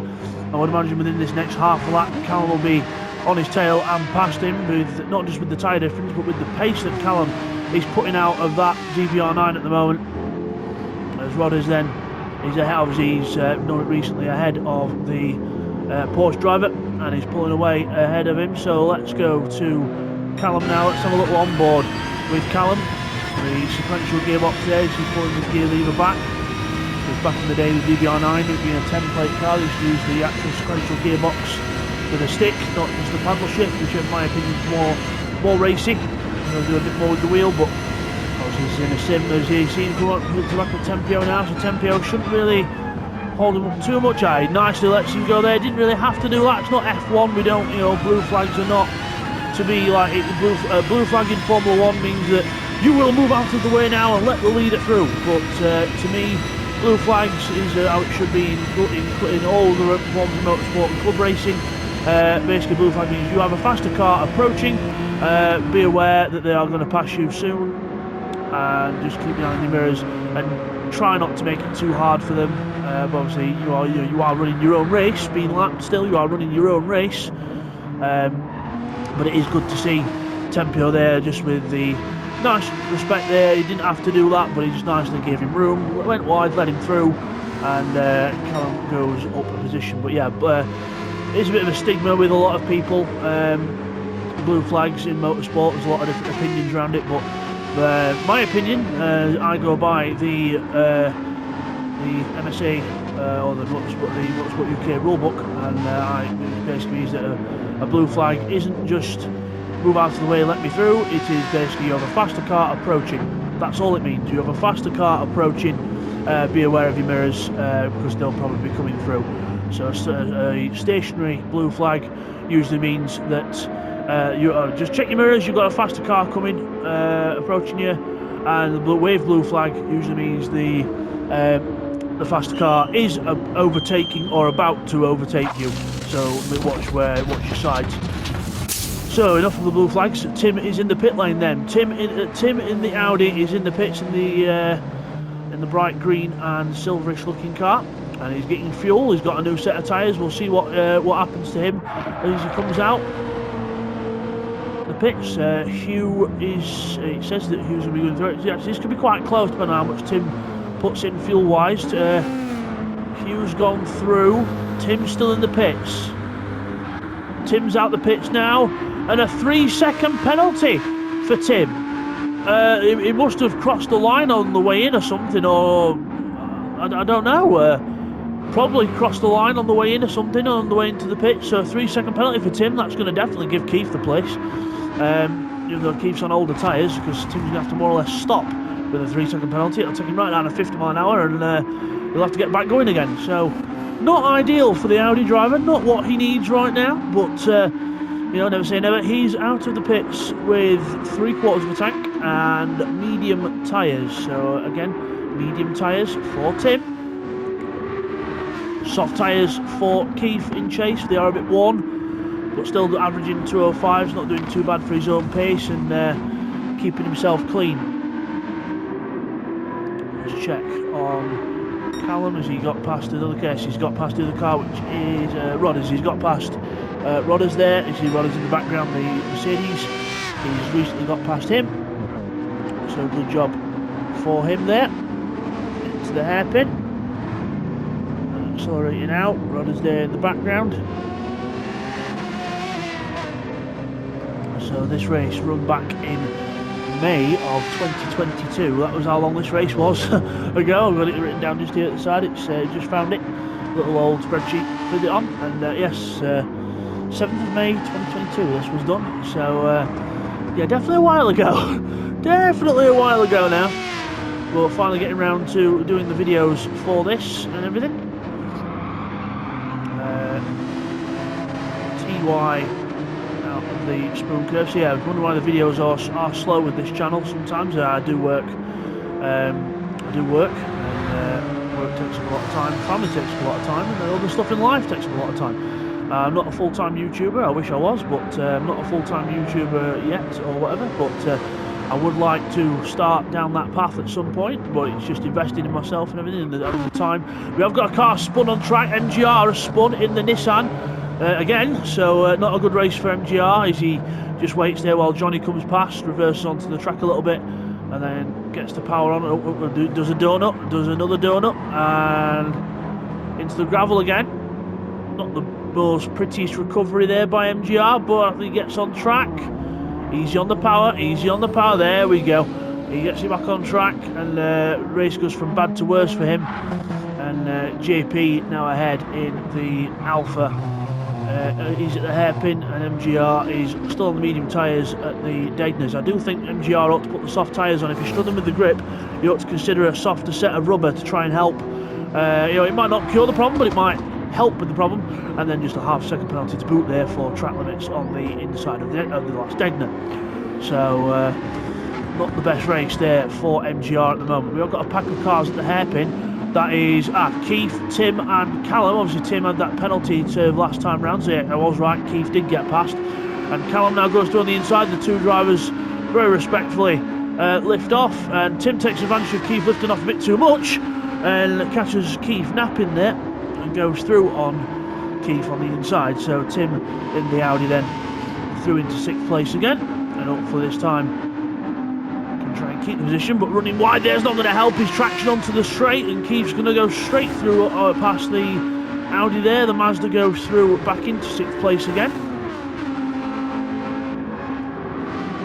Go down the straight, MGR gets politely out the way of the other cars as well. Got a bit more of a line of cars now. Tim now going looking to the inside of the chicane, dives to the inside of the Mazda, and Keith just says, nope, right, okay, if you're going to dive like that, I'll let you through, and I'm going to live to fight another day. So Rodders runs wide in the background. Rodders in the Merc. Oh, look, they're off of the grass. Off the grass, and he's okay now. JP in the pits then for the Alfa Romeo, which means MGR gets his place back after the few spins. So JP in soft tyre. He was on soft tyres and then quarter of a tank. We'll see what he comes out with in a moment. So further we've got back there. That's TY. So TY now coming up to traffic now. See if Callum's got through the traffic quite nicely there. Got to see if TY can do the same thing. I think TY's just gone round. TY's just gone round the exit of the corner. Let's just have a quick look at that again. So he comes into the first corner, into the second, gives a little flash of the lights to Rodders just to let him know he's approaching. And oh yeah, onto the grass, and round we go on the power, and yep, round we go into the wall. Waits for Tempio to come past and gets the car turned round, and yeah, not what TY needs there. First big mistake for TY in this race. But obviously not losing a position. But yes, Neil Farmack's at the chicane on his own in the Viper. Pretty boring race so far for Neil Farmack as TY recovers then. And let's have a look. So Callum's passed all that traffic. He's due to pit though, so it means he'll have to probably pass most of them again at some point. But there he is. And Tim and Keith still quite close together. Look at Tim, there he is. Keith on the back of him, and Rodders again not too far back. So them three still probably the closest 3 cars on track. I would say between Tim and Keith there, that is about a second and a half now, maybe 2 seconds. And between Keith and Rodders, I would say that's about 4 or 5 seconds maybe. So still decent gaps between the lot of them. As we reach the 1 hour mark of the race, 1 hour and 1 minute at the bottom of the screen. Bottom left corner, 29 laps out of 61, so we're pretty much nearer the halfway. Time-wise, we're at the halfway point, and I think lap-wise we more or less are as well. So pretty much the halfway stage of the race. Let's run you through the order then. So Callum in first. He's in the pit lane now. He's in the he's about to pit. So 6% left of fuel, and he was on soft tyres. TY in second. He'll take the lead momentarily while Callum's in the pits. He'll be due a pit stop at some point as well. Yellow flag at the chicane. We've got a car gone round. It's MGR again, I think. Let's have a look what happened here. So into the chicane, exiting the chicane, and he just runs wide onto the gravel, onto the grass, and round he goes again. So again, if I was MGR right now, I would be going in the pits and getting some soft tyres put on the car. And but we'll see what he decides. No, he decides to keep going. So no, again, slide. It's like someone's pouring oil on his back tyres. So not good there for MGR. And yep, he's going again. So Callum in the pits, TY in the pits. So first and second in the pit lane. So Callum leads from TY second. Neil in third place in the Viper, fourth place for Bidster in the BMW. Neil's at the chicane, Bidster's at the spoon curve. Hugh in 5th at the Daytoners. And then we've got Tim in 6th place in the Audi. Keith 7th in the Mazda. They're just at the Daytoners, and Rodders as well approaching the Daytoners. They're all close together. Tempio in 6th. He's on the hard tyres in the Porsche. Johnny in the Alpha is 10th, and MGR after he's just spun again. MGR, every time we come to MGR, he's in some sort of gravel. Hopefully next time we come to MGR, he's on the tarmac, but we'll find out what happens. Meanwhile, Callum out the pits, fresh set of soft tyres and full tank of fuel. So sticking with the same strategy. If it's not broke, don't fix it. Look at the average down the board though, from 23. Going from lap 23 all the way to lap 29, 59s, all the way down the board, including a bit of traffic as well. Epic stuff there from Callum. Neil now moves into 2nd place. Obviously, he's quite close behind the leader now, but obviously remember Callum's just fresh out the pits. Neil is nowhere near. I don't think he's near a pit stop yet. The tyres are still okay-ish, and the fuel's not too bad either. And TY out the pits on a set of soft tyres, but half a tank of fuel. I think he's trying to still run the car light and catch up to Callum. So, not over yet. The top 3 separated by about 3 or 4 seconds between the lot of them now. But obviously Callum with the advantage with a full set of fuel and a fresh set of tyres. Neil with half set of tyres and half tank of fuel-ish. Quarter tank of fuel, and TY with fresh tyres but half tank. So, TY going for the push now as he goes right up behind Neil Farmack. Keith's in the pits as well. He's pitted from behind Tim, so he loses 7th place with his pit stop. TY right behind Neil Farmack now in the Dodge Viper, practically pushing him down the straight. MGR gets out the way of all 3 of them as we go into 130R. Round the corner, will TY go to the inside? Will he go for the move? No, he's going to stay behind Neil Farmack. He's going to fight it out. I worked hard to get up to this 2nd place for now, and I want to try and hold it for as long as I can, but they are running different strategies on this race. TY goes to the inside then on the way out the corner. Nope, can't get past the Dodge Viper. The Dodge Viper stays ahead. TY back in the draft. Will he go for the move on the inside? No can do. They are approaching traffic again as well, I think, or is that... Yeah, it is. It's Keith. Keith out the pits on his... he's just come fresh out the pits. What tyres is Keith on? Keith's on softs, 3/4 tank. So they've got to negotiate Keith now. Callum's losing time now behind Keith, and TY's itching to get past Neil Farmack so he can get a chance of having a go at Callum, but Callum's free. Callum's got past Neil Farmack, and Callum's got past Keith. This could be the game changer in the race. TY wants to try and battle with Callum. He knows that Neil's out of sequence with all this, because Neil really is about a pit stop behind these guys. But TY not able to find a way past the Viper, and the Viper's got every right to try and hold his position if he wants to. But now Neil gets a penalty, and that's the relief TY was hoping for. Now he dives to the inside. TY not wasting any more time behind the Viper. Dives to the inside of Neil Farmack and goes through, and now he's saying, right Callum, you're mine, let's go. And Callum says exactly the same thing. All right, let's go, let's put the foot down and see what happens and try and get away from you. Because Callum and TY have got the same tyres, but TY's half a tank lighter. But Callum can go longer, which means his next stop will be quicker. So TY's got to make up time on the track. Callum's got to make up time in the pits and try and hold off the charging TY. So he's catching up to him now as well. So let's go on board with TY in the Hyundai the Hyundai. Sorry, I'm trying to remember to say. Into 130R. Over the curb, flat out, and breaking into the chicane. The spit of flames from the Aston ahead. Over the curbs and onto another lap. We'll come back to that in a moment as we look. So Neil Farmack there in 3rd place. No disrespect to Neil, what I was saying earlier, but it's just obviously he is about a pit stop out of sequence with all this. So TY wants to try and get it behind Callum and try and stick with him if he can. So there's Neil Farmack, Bidster on his own in 4th place, having a bit of a lonely race as well. 202s, 203s. Can't do the times of the front runners, but he's still there in 4th. Tim, medium tyres, half a tank in 5th.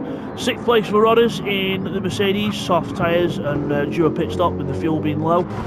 Tempio still on the hard tyres, and he's not gained any performance from the hard tyres, but unless he's thinking of just literally doing fuel stops and no tyres, so that could save a tiny bit of time, but he's losing more time on track than he's gaining in the pits, I think personally, so might be worth going back onto the softs and trying to gain back some time. Hugh in 6th, with a 3-second penalty. Not good for Hugh, as he must have done some major track limits, or I think he's just come out of the pit, so he must have crossed the pit lane line on the way in or the way out, and it's cost him a 3-second penalty. So not good there. He'll be slowing down at the next point.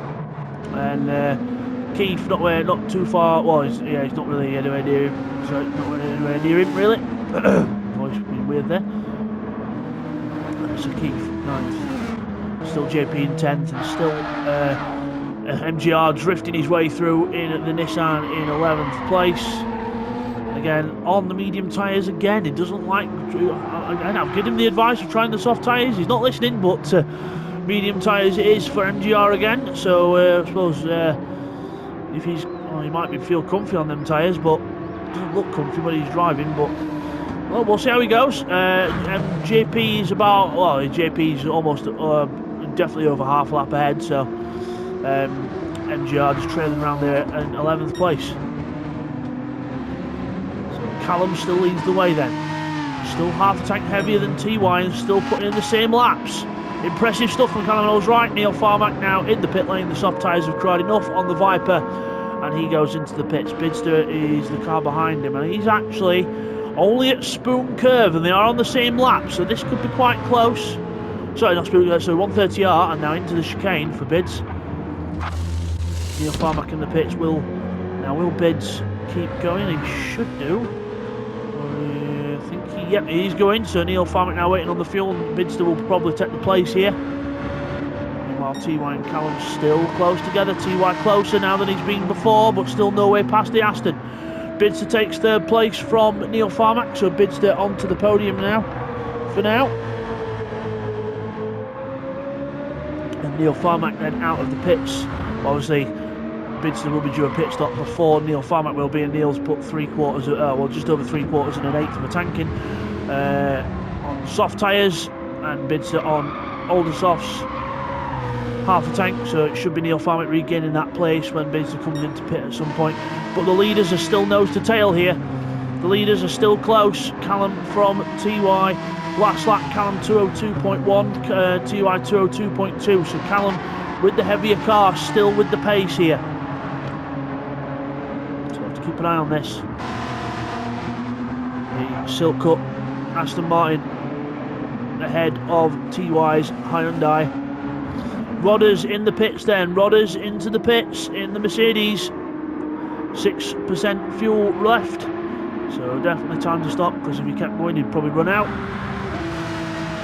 Tempio goes through into 6th place then. So he's doing 203s on hard tyres, which is quite impressive. Bidster's doing 203s on half dead soft, so pretty good from Tempio. Just needs to keep that up. Tim still ahead in 5th, and Hugh in 7th. He's done a 159.5 now, so he's on soft tyres and pushing to try and catch Tempio here. Keith in 8th, and while Rodder's come out of the pits, he should be due out any minute now. There we go. He comes out of the pits, and Keith is just going to go past him, I think. Yes, he is. Keith holds 8th place. Rodders comes out of the pits on brand new softs, just over half a tank, and Keith pretty much on the same fuel with soft tyres that are only about a lap or two older, so that's going to be a nice battle to watch as well. Meanwhile, back to the leaders. Oh my god, TY is closed right up on the back of Callum. Well, I say right up, he's probably 2 or 3 car lengths closer, but he's closer than when we last looked. Callum 202.3, TY 202.3. Identical lap times from the leaders. Brilliant. Through the Degner, out of the corner. TY a bit wider than Callum there. To the hairpin. We've had another car spin out at the last chicane. It's just coming onto the start-finish line now. It was MGR again. Loving the medium tyres. Back to the battle up front then. Just over half distance, and we've got a battle for the lead. That the cars are within half second of each other. The Aston Martin versus the Hyundai of TY. Callum versus TY. exit of Spoon Curve. Both drivers keeping it very, very clean. As clean as they can be. Callum now pulls to the inside of the track, trying to lose the draft of TY, trying to make sure TY doesn't take too much of a draft. But they're still here. This is where TY could eke out his fuel a bit more. Still, even with half a tank, and try and stay with Callum, eke out his fuel more, and then try and get more on par with him with fuel stops. But he's got to try and lift and coast more and keep the pace. So that's going to be easier said than done, let's say. The two cars into the chicane is Keith from Rodders. Yes, it is. Keith from Rodders. Rodders flashing the lights saying, hello, I'm here, I'm back. And Keith saying, I'm ignoring you, I'm just going to keep going, it's fine, just no one's there. Identical tyres, identical fuel, only a couple laps between the tyres. So game on here.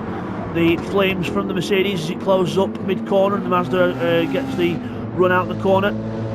Through the left, right, first section here at Suzuka. A testing ground for cars, and definitely got to have a good chassis around here. Most of these cars have anyway.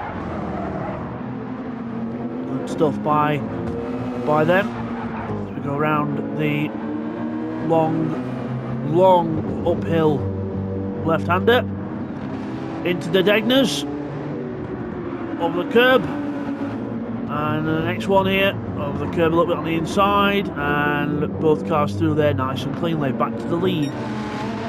Callum and TY were just ahead of these two. Again, last lap times, Callum 2:02.9, 2:02.5 for TY, so 4 tenths gain for TY, 3 or 4 tenths gained on that last lap for TY. But again, Callum impressive with the pace, with the heavier fuel, putting it to TY. That's the equivalent of like running on a different tyre compound at the moment with the weight difference. It's like running on. It's like if Callum had mediums on, TY had softs, you know, with the fuel difference. So again, impressive stuff. Meanwhile, back to the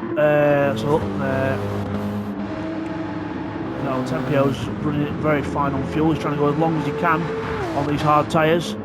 Rodders and Keith then, and Rodders is ahead of Keith. He's passed him, so Rodders passes Keith. Then let's have a quick look on how that happened. Just drafting up the straight. I think just drafting up the straight. Keith doesn't lift off. Rodders just gets the draft and goes through. He does lift off a bit into the corner because he wants to make sure that he doesn't turn in when the Mercedes is there, and the Mercedes goes through. So epic stuff there from Rodders. Good move with the draft. Nicely done. Keith didn't make it too hard because he might as well try and stay with the Merc. Just try and keep a bit of draft. Try and stick with him. Someone to follow. And like I said, it's a long race. We're still only on lap 35 of 61. So that's 36 now. Sorry. So still a way to go in this race. Last lap times for the leaders then. 2:02.3 for Callum. Putting his foot back down a bit more compared to his last lap. And TY at 2:03.1. So TY must have run wide somewhere. Lost a tiny bit of time to the Aston Martin. But still driving well. Both drivers are still driving incredibly well. Sorry, stretch there. As we go towards the Degners now, aggressive on the curbs, which is now gently over the curbs there for both drivers, not doing any risk whatsoever. No risk taken from both cars here. TY a little bit wider off the corner, but not too much to cause any issues. Into the hairpin we go. Again, both cars extremely careful on throttle as well, not wanting any wheel spin. Keith still sticking with Rodders there, as you can see in the background. Keith still trying to stick on the back of that Merc. There's Rodders, there's Keith, it's on board with Keith, there's Rodders ahead in the Merc as we come through the fast left, through the fast right-hander into the, we've had a spin further back, I think that was spun round. We've had a, it's Bidster and Neil! Let's go back a bit and have a look at this then. So, Neil's caught let's just fast forward a tiny bit. So Neil's caught Bidster, obviously because Neil's on fresh tyres at the pit lane and done a 2-minute flat almost, his personal best of the race. Bidster's still in the 2:04s with his old soft tyres. Oh, Bidster over the curb, loses the back end of the car, drifts on the inside, just misses the wall. Epic recovery there from Bids, but Yeah, definitely not good for his race, but yeah, well recovered there from Biz. Let's have we've got to have another look at that. Let's have a look at the onboard of that, because that was quite a hold. I don't know if he touched the wall or not. Let's have a look. So we've got Neil behind us in the mirror, as you can see there. On the curb, lose the back end, full lock. Oh, just misses the wall. Epic recovery there from Biz, but Neil says, and bye-bye, thank you very much for the position, and I am now going to run away with my fresh rubber. Ha ha ha. So Neil goes ahead, and Bid's down a fourth, and yeah, good stuff. Oh, Tempio in the pits with 1% left. That's what you call running it down to fumes, and pulling all the rubbish out from the bottom of the tank. But yes, absolutely running it fine there on the fuel for Tempio. Now, does he go for tyres? Does he go off those hard tyres? Yes, he does. Or does he go into a fresh set of hard tyres? Because I don't think the hard tyre strap really worked out for him unless he was on a set of softs now. So, Rods and Keith have gone through. There they are, they're both through. So, Tempio down to 9th place now. So, definitely lost time with that hard tyre run. Hugh still in 6th. Tim in 5th. On his own. Bidster, obviously, we've seen there doing the Formula Drift on the grass, trying to rally cross his way back down to 4th place, and they did. Neil in 3rd. TY and Callum at the front of the field then, still together. Still the gap remains the same. TY copying whatever Callum does. Callum now just below 3/4 and an eighth, so almost at the 3/4, not far off the 3/4 mark. And TY at a 1/3 of a tank. Still managing the same time, so still the same gap. Like I said, TY's trying to just eke his fuel out longer, try and get a similar stop time to Callum, but still he's close, but not quite close enough to the overtake yet. As he goes a bit deep in turn, there's a bit of a twitch on the way out, but he's not too bad now. Let's see what tyres Tempio's come out on. Oh, he's come out on the hards again, so it must be comfy on them tyres then to come out on the hards, and so we don't know whether the strategy is going to work, but from what I've seen last time, I don't think it's the way to go. But you never know what's up these drivers' sleeves. It's a bit like MGR, he's not changed off the medium tyres yet when I've said he should really, but that is up to him. Oh, speaking of MGR, he's just disconnected from the race, so we don't have to worry about that anymore, but unlucky there for MGR as he disconnects from the race there. And so yeah, 10 cars left in this race now. JP in 10th. He's 202 last time round, 205 that time round. Tempio in 9th. Keith in 8th in the Mazda. Just ahead of him is Rodders in 7th in the Mercedes. Then we've got the BMW of Hugh, Mr. Josh in 6th place. Soft tyres for him. We've got then Tim in 5th. He's at the hairpin. In the Audi, medium tyres for him, quarter tank.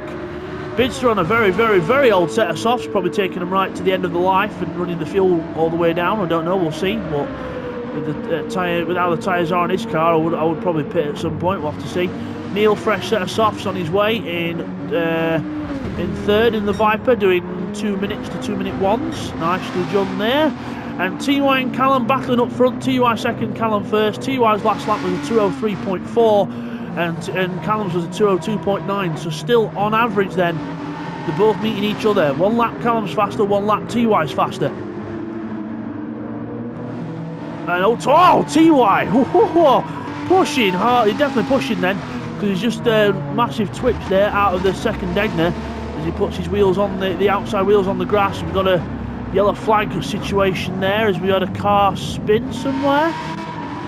Not seen anything. And we got JP's been off into the gravel, unfortunately, back down in 10th. He's just been lapped again, but recovers well, and he's got a bit of a way to go to catch Tempio. He's got over half a lap to catch up to him, and I think that, he has. He's got another half lap to catch up to him, so 37, 38 for Tempio.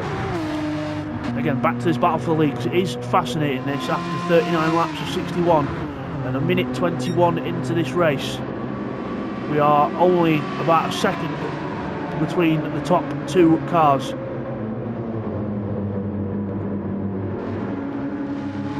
To the chicane we go. Again, Callum being very methodical, very careful with his line into the chicane.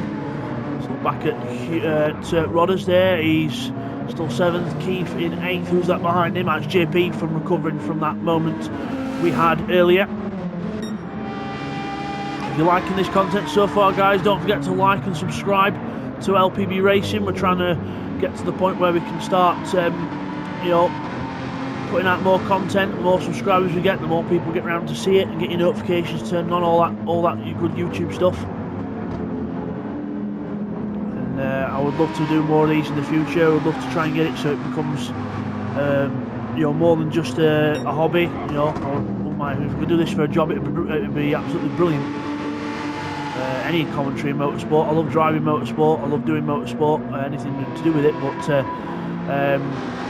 I've always idolised Murray Walker and the other commentators and Ben Edwards and co.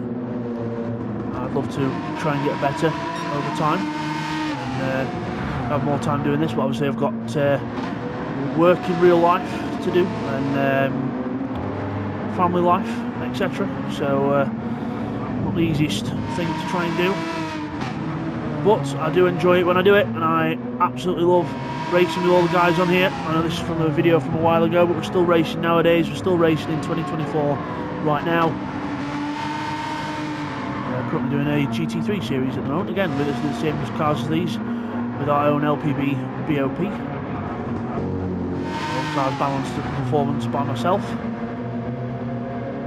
There we go up the hill with Callum still ahead, so still the same gap, 204 last time round, TY 203.8.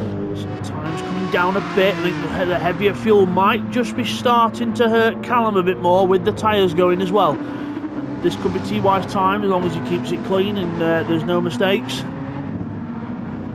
Out of the chicane, onto the straight we go.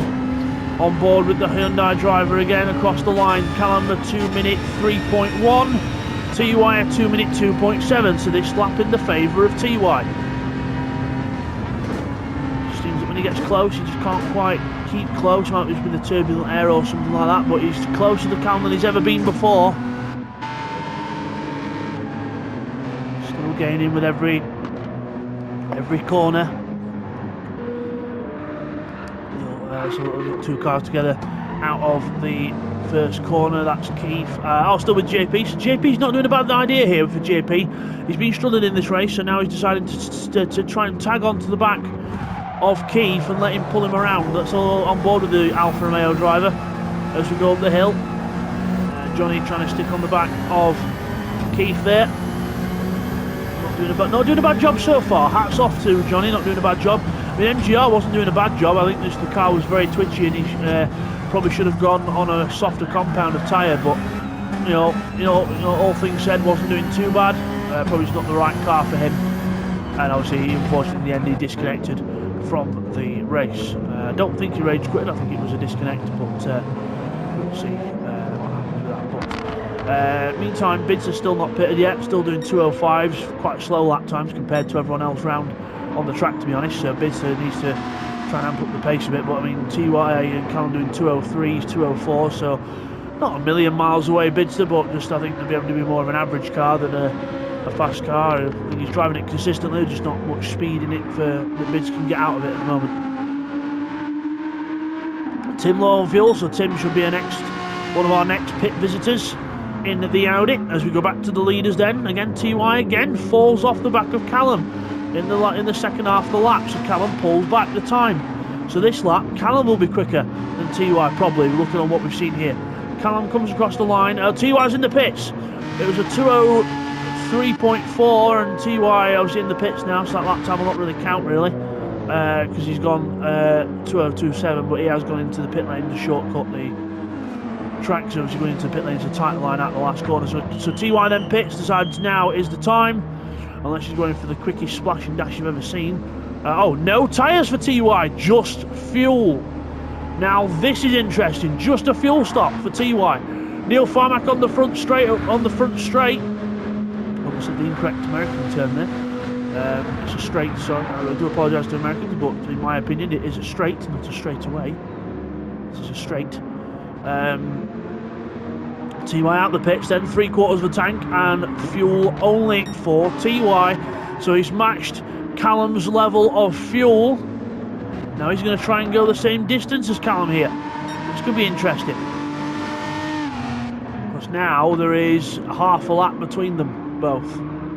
So TY is probably going to come into the next time he'll come into the pits, will just be for tyres. So he's trying to now separate up what he's doing with the fuel and tyres. So this could be a good move from TY, but we'll have to see if it's going to work out. We don't know if it's going to work out properly yet.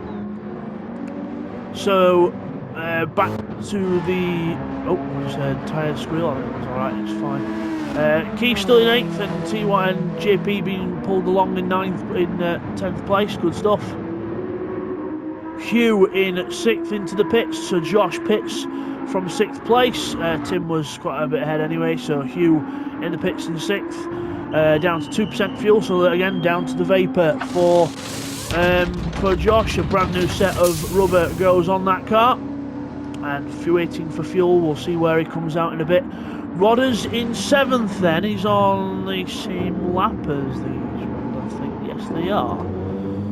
So, unless he's a lap ahead, behind, I'm sure. They should be on the same lap, I think. Yes. So, 42 for him, it'll to 42 for, yeah. So, this is going to be close out of the pits, actually. It's going to be very close. The Merc comes down the track at full racing speed and goes ahead into turn 1 as Rodders gets a bit carried away with himself and spins the car. He thought, whoa, I've made it ahead, and then remembered, corner, brakes needed, and he did hit the brakes, but not hard enough. And so Hugh comes out ahead of Rodders after the little faux pas by Rodders there, getting a bit overexcited at himself. And TY now back into the pits. So unless he meant to change tyres and it didn't change tyres for him, so issues for TY. This has probably written off his chances of winning the race, unless he can come up with some kind of. Now he does the tyre stop. So yeah, he didn't put his tyres on, so he had to come in and put tyres in separately. So I think he meant to do tyres when he did the pit stop. So yeah, not good for TY there. So what I thought was going to be an epic strategy looks like he meant to put tyres on, and the game didn't put tyres on for him, or whatever happened, or something didn't happen correctly. So now he's down in 4th place. He's got Bidster in front of him, but Bidster should be an easy target with those tyres, because those tyres are absolutely shredded and dead. So Callum can breathe a slight sigh of relief there, as he's got Hugh right behind him, who's on pace, but he can't pass him because obviously he's ahead. If he's going to pass him, he needs to get on with the job. I think Callum there's just let him go through and decided to turn the engine down. It's kept full throttle, so Callum probably turning the engine down there a little bit. And, Tim into the pits on 0. That's how you judge your fuel, ladies and gentlemen. Absolutely down to 0 on the fuel, and decided, right, okay, now's the time to pit when I've got nothing left and I've literally have to push my car into the pit lane. So Tim comes out of the pits then. Let's have a look what he's going to have on. And Hugh comes around down the start finish line, but not close enough to catch Tim. Tim, fresh set of mediums again, and the full, pretty much full to full tank of fuel.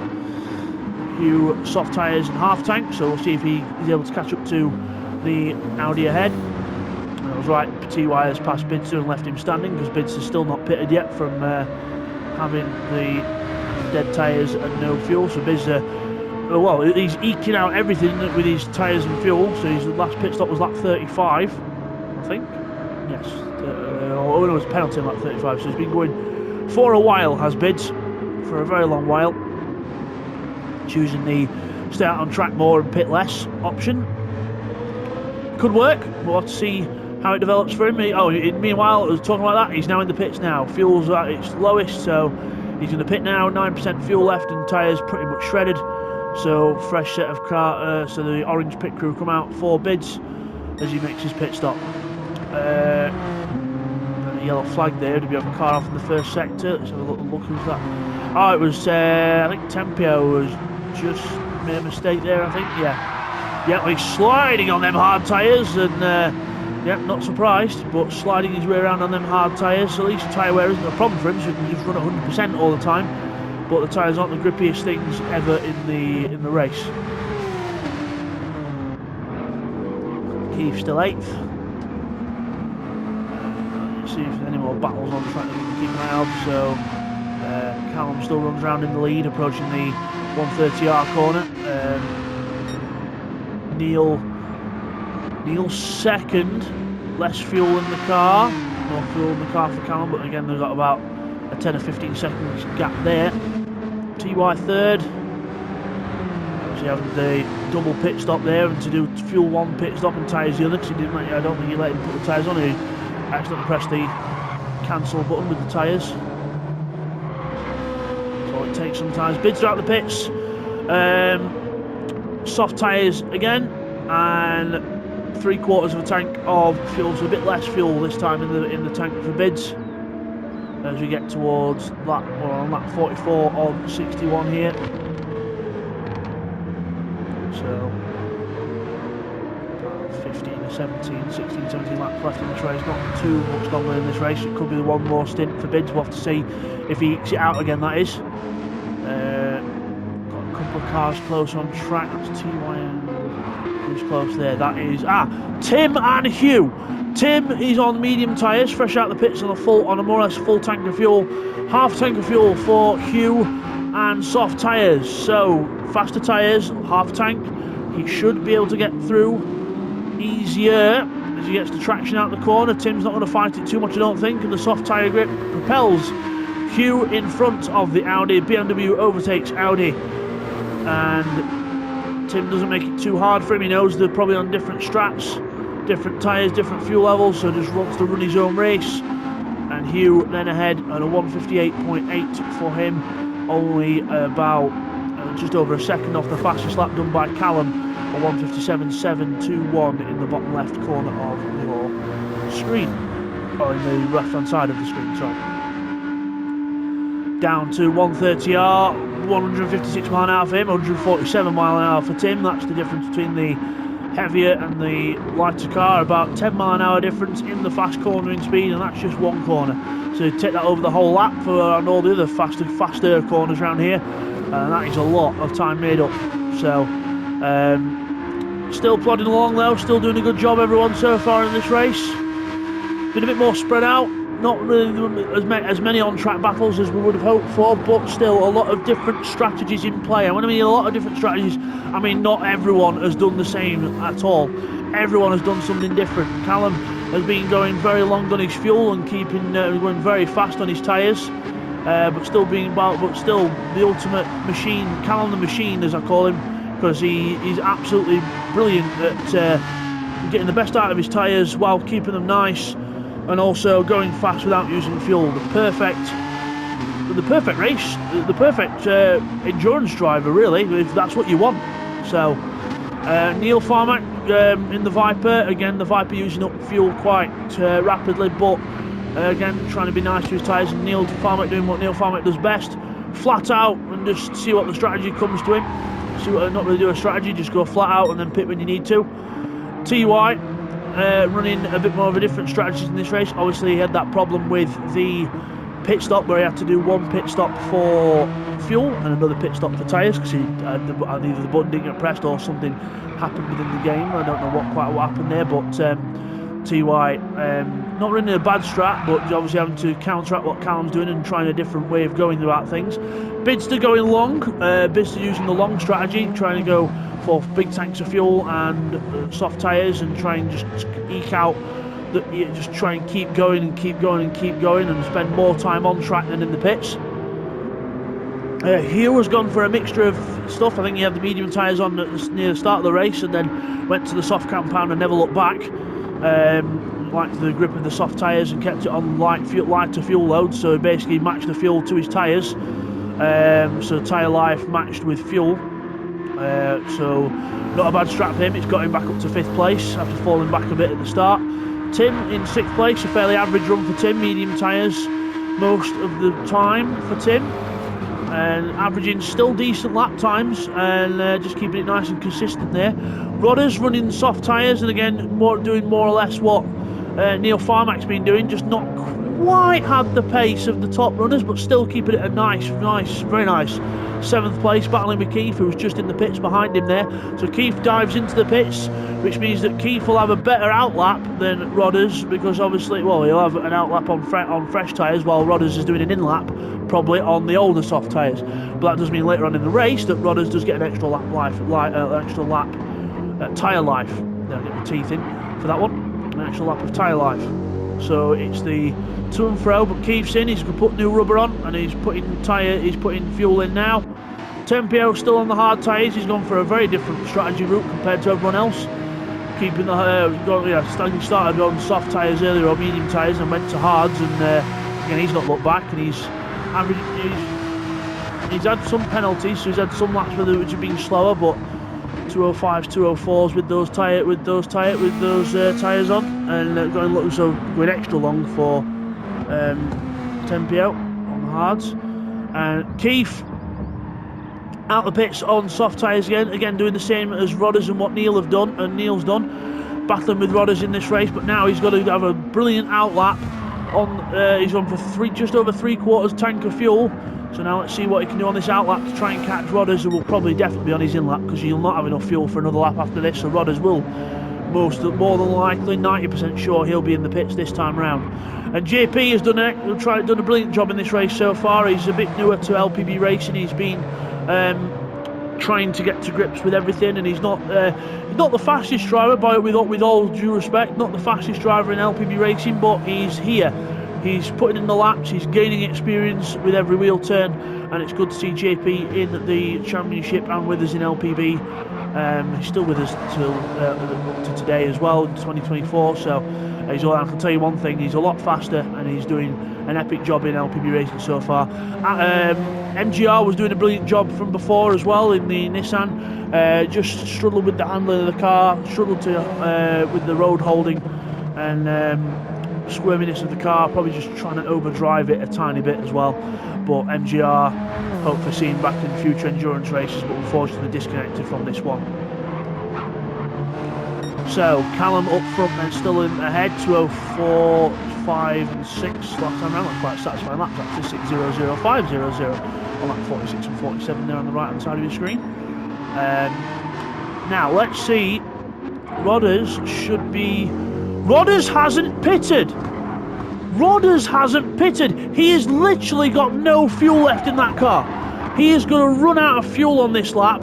I bet he should have pitted and he's forgot to, or something like that. But he's going to have to eke this car round now to try and get to the pit lane. I don't know why he's gone round to do that. I mean, I personally wouldn't risk it myself, but I think, yeah, he has. He's run out of fuel. He has ran out of fuel, which means he's going to be stuck at 50 miles an hour all the way around the rest of the lap.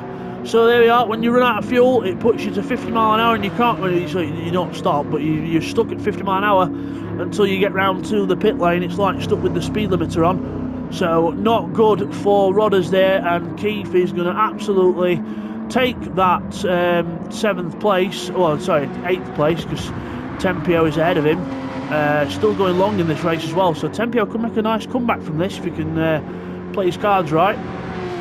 Maybe even just a quick pit stop for a set of softs for a bit, just to try and catch up. We'll have to see what happens, but yeah, Rodders with a big mistake there then.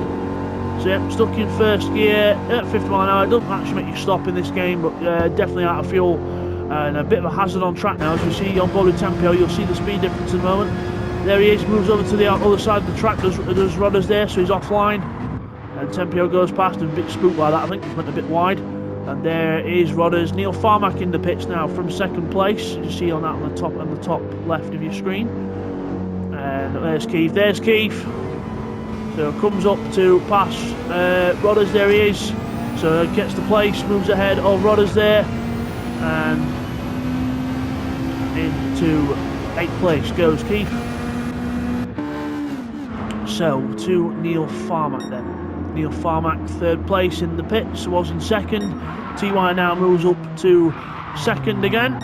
Callum isn't too far ahead. Even with doing the separate pit stop, it's still not lost TY that much time.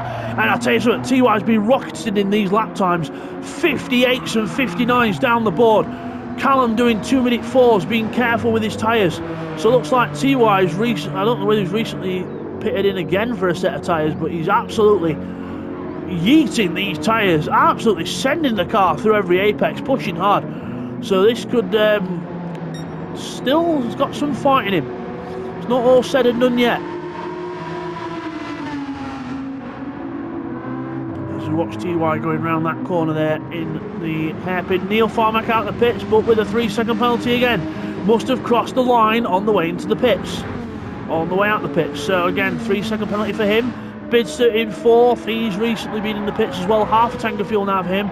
Trying to go a bit faster. 59 zeros now for Bids, trying to push hard. 59.0, 59.3, 2-minute 0.9. So a bit of a last lap was a bit slower. But Bids now back on the pace rather than going long. I think he's decided to go for a few short runs towards the end to see if he can close up. Or he's seen how close Hugh's closing up on the same strat, and he's decided right now it's time to change things up. So Callum then through. Is he still carrying on round? Last lap time was a 2-minute 4.9. TY coming out the last corner, visually closer across the line for a 2-minute 2.228 as Rodders comes out the pit lane and flashes the TY flashes the lights. Excuse me, please, mate. I'm in a bit of a rush. I'm on a roll here. I'm lapping you. And Rodders, yep, gentleman that moves to the side. TY goes through. Good job there from Rodders. Doesn't have to move to the side, but again, makes it easier for the other car to go through. And now he'll try and it was good for Rodders actually, because he'll be able to stick on the back of TY, get a bit of a tow. But Rodders obviously made it round. But that last lap time there, a 4-minute 7.7 with the no fuel left in the car. So that's another 2 minutes lost there for Rodders with running out of fuel. Not good for him. He's left his hazards on, but I think that's the least of his worries right now. Keith there ahead. He's got definitely just over half a lap on Rodders right now. Keith in 8th, Tempio 7th. Keith, he's closing on Tempio here. Keith has done the 2-minute 3.3 last time. Sorry, I'm flicking between the cameras and looking at the lap times. 2:03.3 and 0.4 last time round, the last 2 laps for him. And Tempio 2:05.3 and 2:04.8. So Keith definitely faster than Tempio at this point in the race.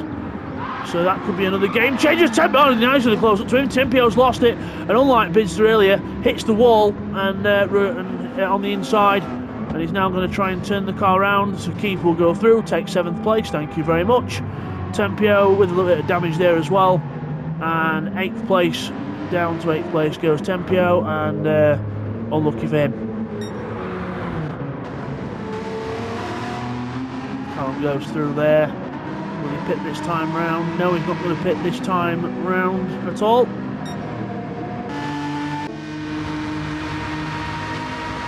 So, 10 laps left in this race then. Lap 51 of 61. 10 left. Callum leads. Soft tyres are pretty much dead. Needs a pit stop at some point probably, but he has got half a tank of fuel left, which might get him to the end, or he could just pop a tiny bit in. So that's not bad. No, that's not bad. TY again, not too far behind him now, pushing like hell still. Soft tyres and just under half a tank. So again, it's going to be a close finish to this race. TY still pushing hard. Still 2 seconds. Still 3 or 4 seconds a lap faster than Callum at the moment. But Callum could pit soon and just literally put some more soft tyres on and get on with it. But I think with TY, I think when Callum pits, I think TY will probably have to pit at the same time, and then it'll be a complete sprint race to the flag. Tempio in the pits then in 8th place.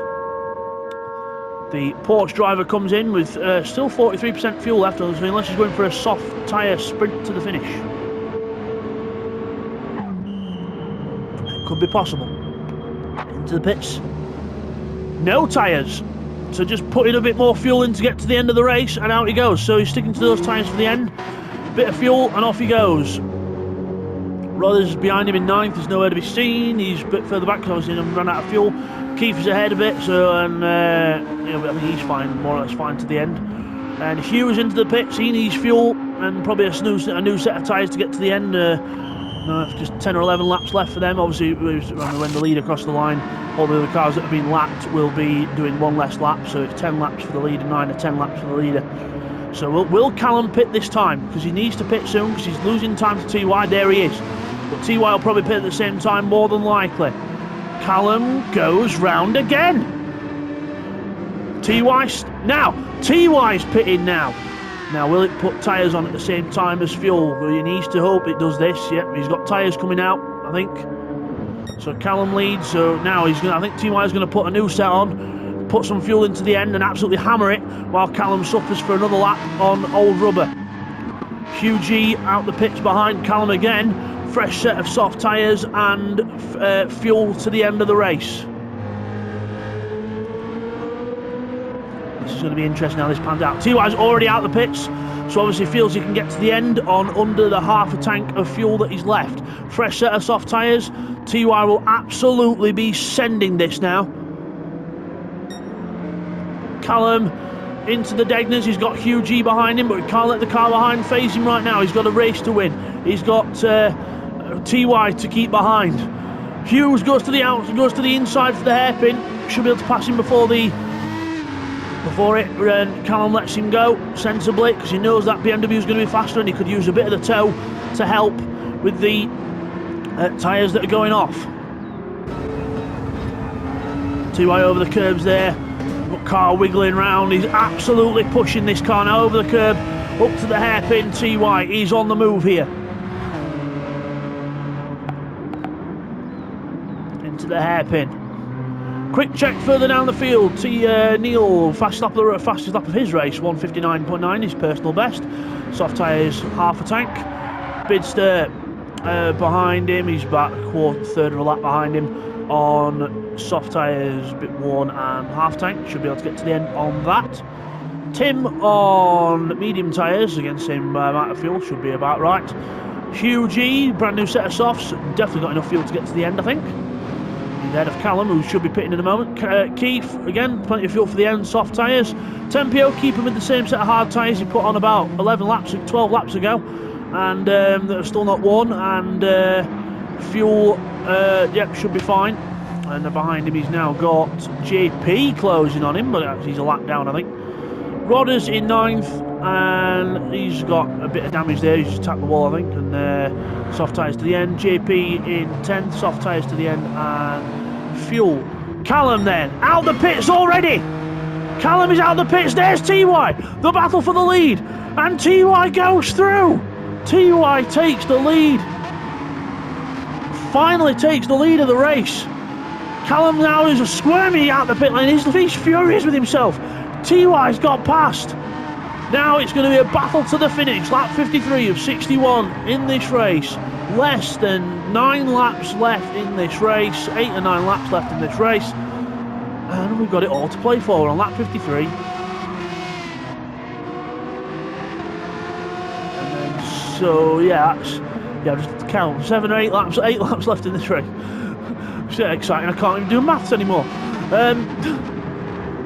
So that's going to be a race to watch to the end.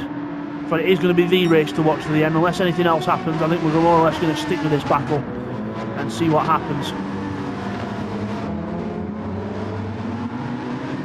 On board with the Aston Martin.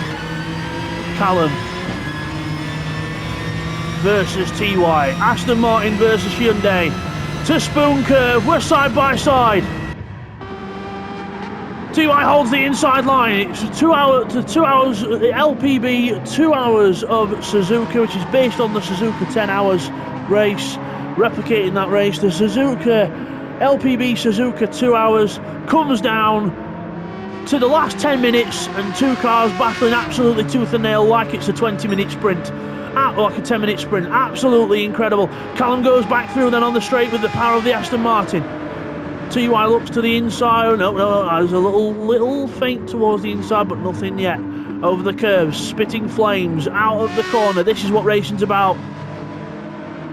After 1 hour and 50 minutes of racing, comes down to a 10-minute sprint. I hope you're all enjoying this. If you're loving watching this so far, why don't you subscribe? If you aren't subscribed, get subscribed, guys. Like the video. all that fun YouTube stuff. We're trying to grow the channel so we can make more, so if we can get more chance to grow the channel, I'll be able to get more videos out. We'll be able to do more stuff, and if you're liking what you see, we can do more of it. There'll be more sprint racing action coming in the future as well. Lots more stuff, more endurance races, more sprint races, more content for you guys folk to watch. I love making it, you love watching it. This is LPB Racing, is the place to be. Spit of flame again from both cars, sideways for TY, into that corner. Don't know if I can keep up this for another 10 or 15 minutes. Sheesh. Now, this is going to be the interesting bit. We have got traffic approaching. TY looks to the inside slightly, but no, it's Rodders in the Merc who were approaching here. I think we've got a few other cars close on track as well. We'll have a look at that in a bit, but Callum leads his way around then towards Spoon Curve. Catching up to Rodders, 1:55 last time round. Oh no, it was out lap, sorry. Ignore that lap time, we'll look properly next time. This time round we'll get a visible gauge. Obviously, we don't actually, to be honest, we don't need to look at that time. So I think Rodders went completely off the track there actually. He went off at Spoon Curve there, and Callum and TY went through. So Rodders goes off, those two go through. 130R over the curb, almost flat for Callum. He's pushing now. Both drivers pushing as hard as they can into the chicane. Hop, hop, and crack on. Quick look at other people down the field. Is there any other battles going on? We've got Tim, Hugh, no, Keith, Tempio. They're not too close to each other either. So no, the main place to be is the battle up front at the minute. Silk Cut Aston Martin. Other brands are available. TY in the Hyundai. Through the first sector, sticking on the back of the Aston Martin, just keeping the pressure on, but Callum is absorbing that pressure like the machine that he is. Tight line there from the Hyundai.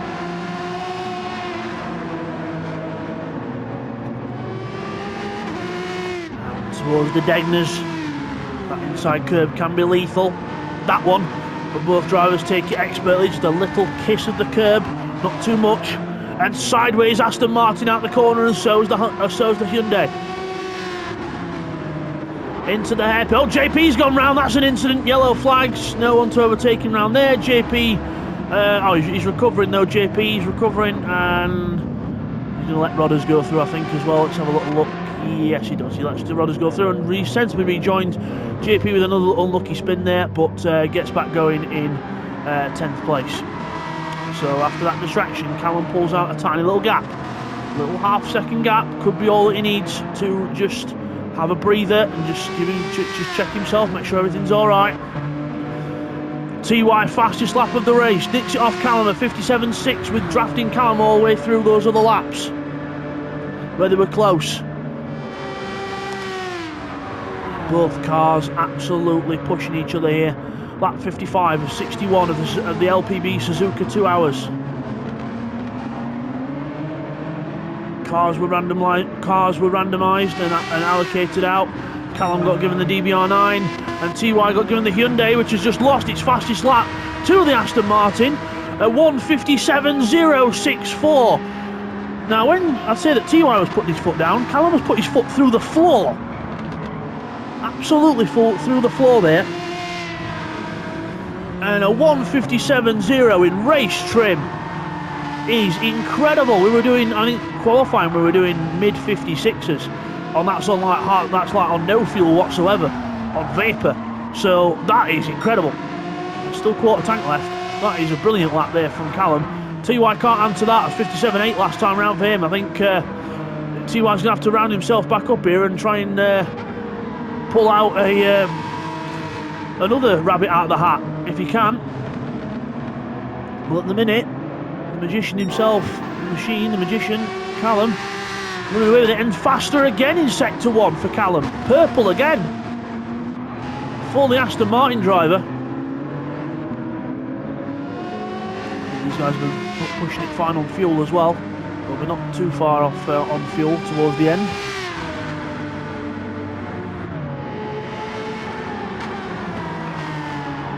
go round the spoon curve, the iconic spoon curve here at Suzuka. Very hard corner to master, but once you get it right, it flows, and it's a lovely corner. Lovely corner to drive round. So we've got Tim there, and who's that behind Tim? That's Tempio behind Tim. Yes, yes. Tempio on the hard tyres, 203s on the hard tyres. A few odd little laps as well. Tim on medium tyres towards the end. No other cars getting closer to each other, I don't think. So again, the place to be at the moment is the battle for the lead. Callum pulling his way out in front. Will he go faster again? Now, oh, so close to going. Hey, the 2 laps in a row within 0.004 of a second of each other. This is, I can't praise this man enough. This is Callum at his absolute best, but the thing is, he's pushing that hard. He doesn't want to push too hard, then he makes a mistake. But then again, he wants to try and make the gap to TY, so then he can go a bit easier towards the end. But sometimes in endurance racing, the best thing you can do is just put your head down and concentrate, because the moment you try and sort of relax, so to speak, you start losing concentration, you start losing focus. That's where mistakes come in, and that's where races get lost. And the way to win a race sometimes is just to keep yourself focused and give yourself a target. And clearly Callum has given himself an extra target by 1,000ths of a second each lap, because that was 2 laps within 0.004 of a second of each other. Not even most F1 drivers can't even do that. So incredible. And now TY has gone down to a 59 last time round. So it looks like TY has said, right, I can't do that.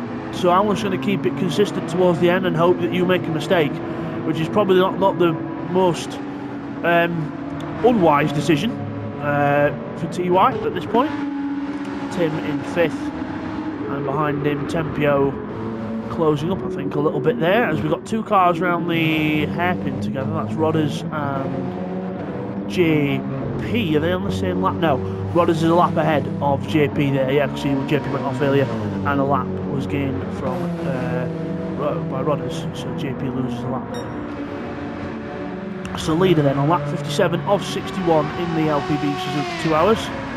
We're approaching the 2 hour mark. Obviously races are gauged roughly to the 2 hour mark, could be about 5 minutes each way. We roughly try and get to the right time.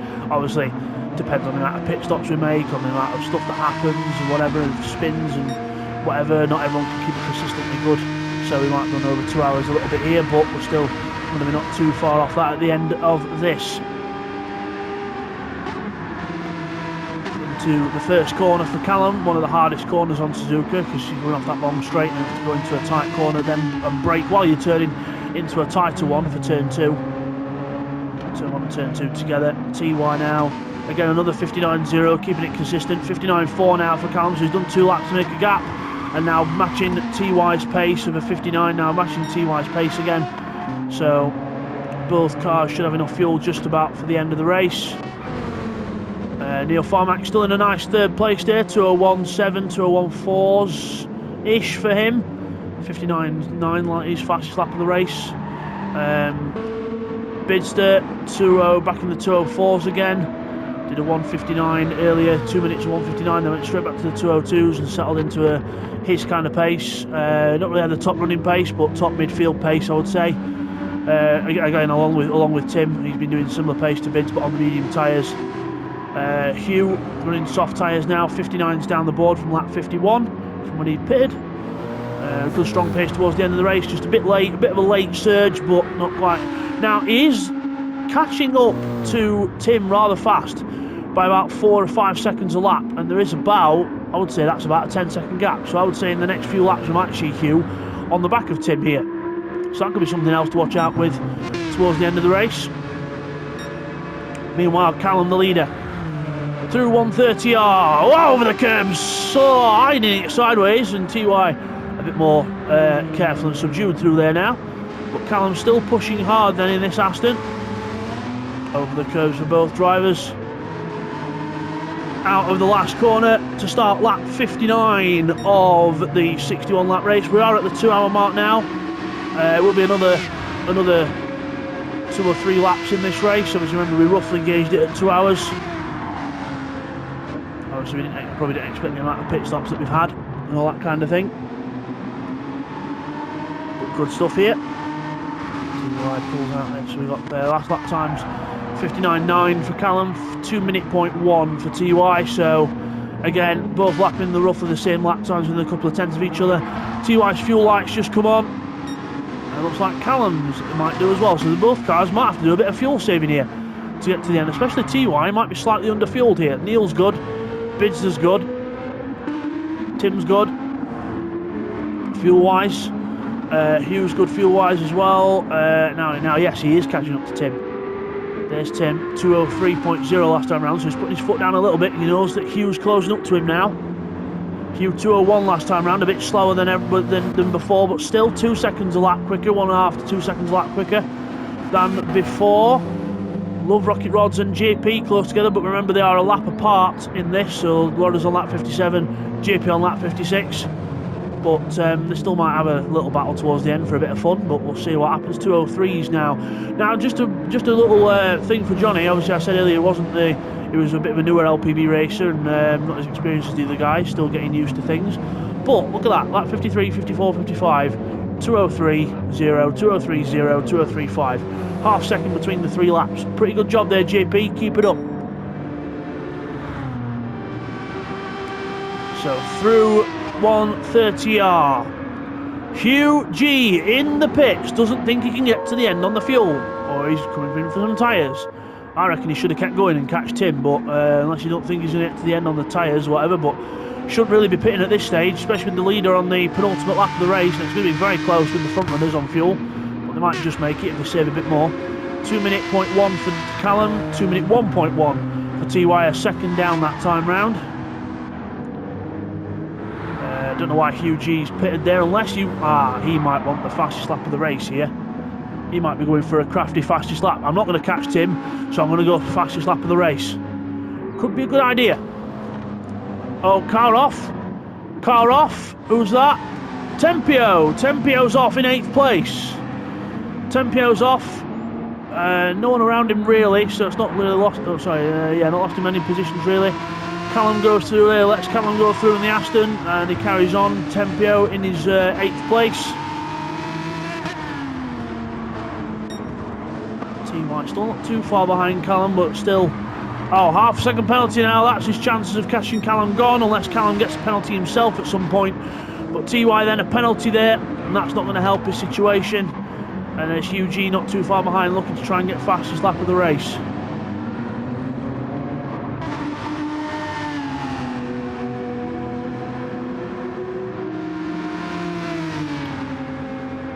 Through to Spoon Curve we go.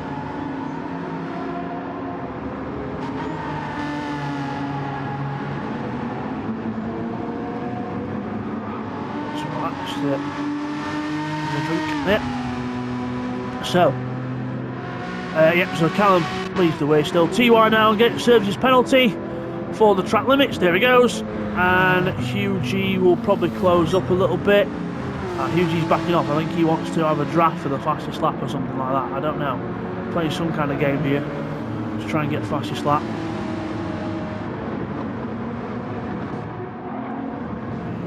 Yep, through the chicane. Tempio there, through behind Hugh G. Callum on his last lap of the race after 2 hours and 4.5 minutes of racing. On to the last lap of the Suzuka 2 hours. It has been just over 2 hours. Obviously we gauged it on laps, but obviously we did a formation lap and everything else as well.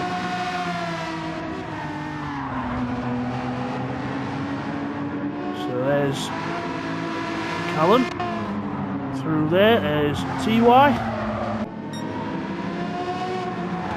So last lap then for Callum. TY on his last lap as well, but I don't think he's going to be able to get close enough to Callum now. And there was a Hugh in front of him now, I think, going for the fastest lap of the race. I think TY just let him go because I don't think there was any chance catching Callum unless he made a mistake, because Hugh then goes off the track a little bit there and just holds it on the track. He's definitely pushing for fastest lap. His personal best is up, but not on the fastest lap side of things. So there's Callum, the man of the race. Only half a lap to go. Up to Spoon Curve.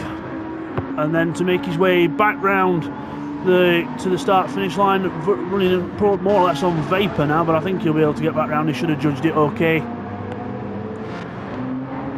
TY put up a good fight, but unfortunately not to be for the Hyundai driver, and just a couple of little errors and just not quite able to get with. It was mainly the pace that Callum had at the end. It was just he wasn't able to have the pace at all, because Callum just put his foot down, absolutely stormed away, and the alien himself, Callum, comes round the last corner to win the LPB Suzuka. 2 hours. Callum wins in the Aston Martin DBR9 Silk Cup car. TY will finish second place after a valiant effort in the Hyundai. Hugh G finishes 6th. He's already finished there in 6th. And Neil will be in third. A little penalty there for JP behind. Third place will be Neil Farmack in the Viper, coming to the last corner there. Rodder's ahead of him. Hugh didn't get the fastest lap of the race in the end, actually. Let's have a look. He got a 58.4, so not quite the fastest lap there. As Neil Farmack comes around the last corner to round off the podium places. There he is, across the line. Make sure we just don't go over time here, guys, just double checking. Bidster's going to be in 4th. Tim there. We've got Tim. Anyone else coming towards the line now? The other cars are not quite at the line yet. There's Keith. He's going to be the next one to come across the line. Nice average race from Keith, not too bad. Neil has already crossed the line. Hugh G's crossed the line. Tempio there across the line as well. Rod is 9th. JP 10th. Tempio 8th there, and Hugh G there. And Keith is, Keith coming round the last corner there. Flashed his lights. Not a bad 7th place there from Keith. He's happy with that. Tim he will be the last car across the line. Tim. Here's Bidster in the Art Car BMW, probably one of the more better looking cars on the grid. 4th place for Bids, and Tim will be the last finisher in 5th place. We'll just give him a chance to get round the last corner, and then we'll run through the positions of the race for you before we sign off. So there comes Tim round the last chicane. Brakes glowing in that Audi. They can have a rest now, and he comes to the line and crosses it. Epic stuff. So, your winner of that race, there he is in the Aston Martin, is Callum.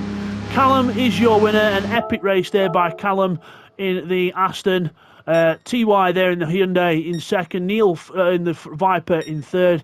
Bidster 4th in the BMW. Tim finishes 5th in the Audi. Then it's Hugh in the BMW. Then it's Keith in the Mazda.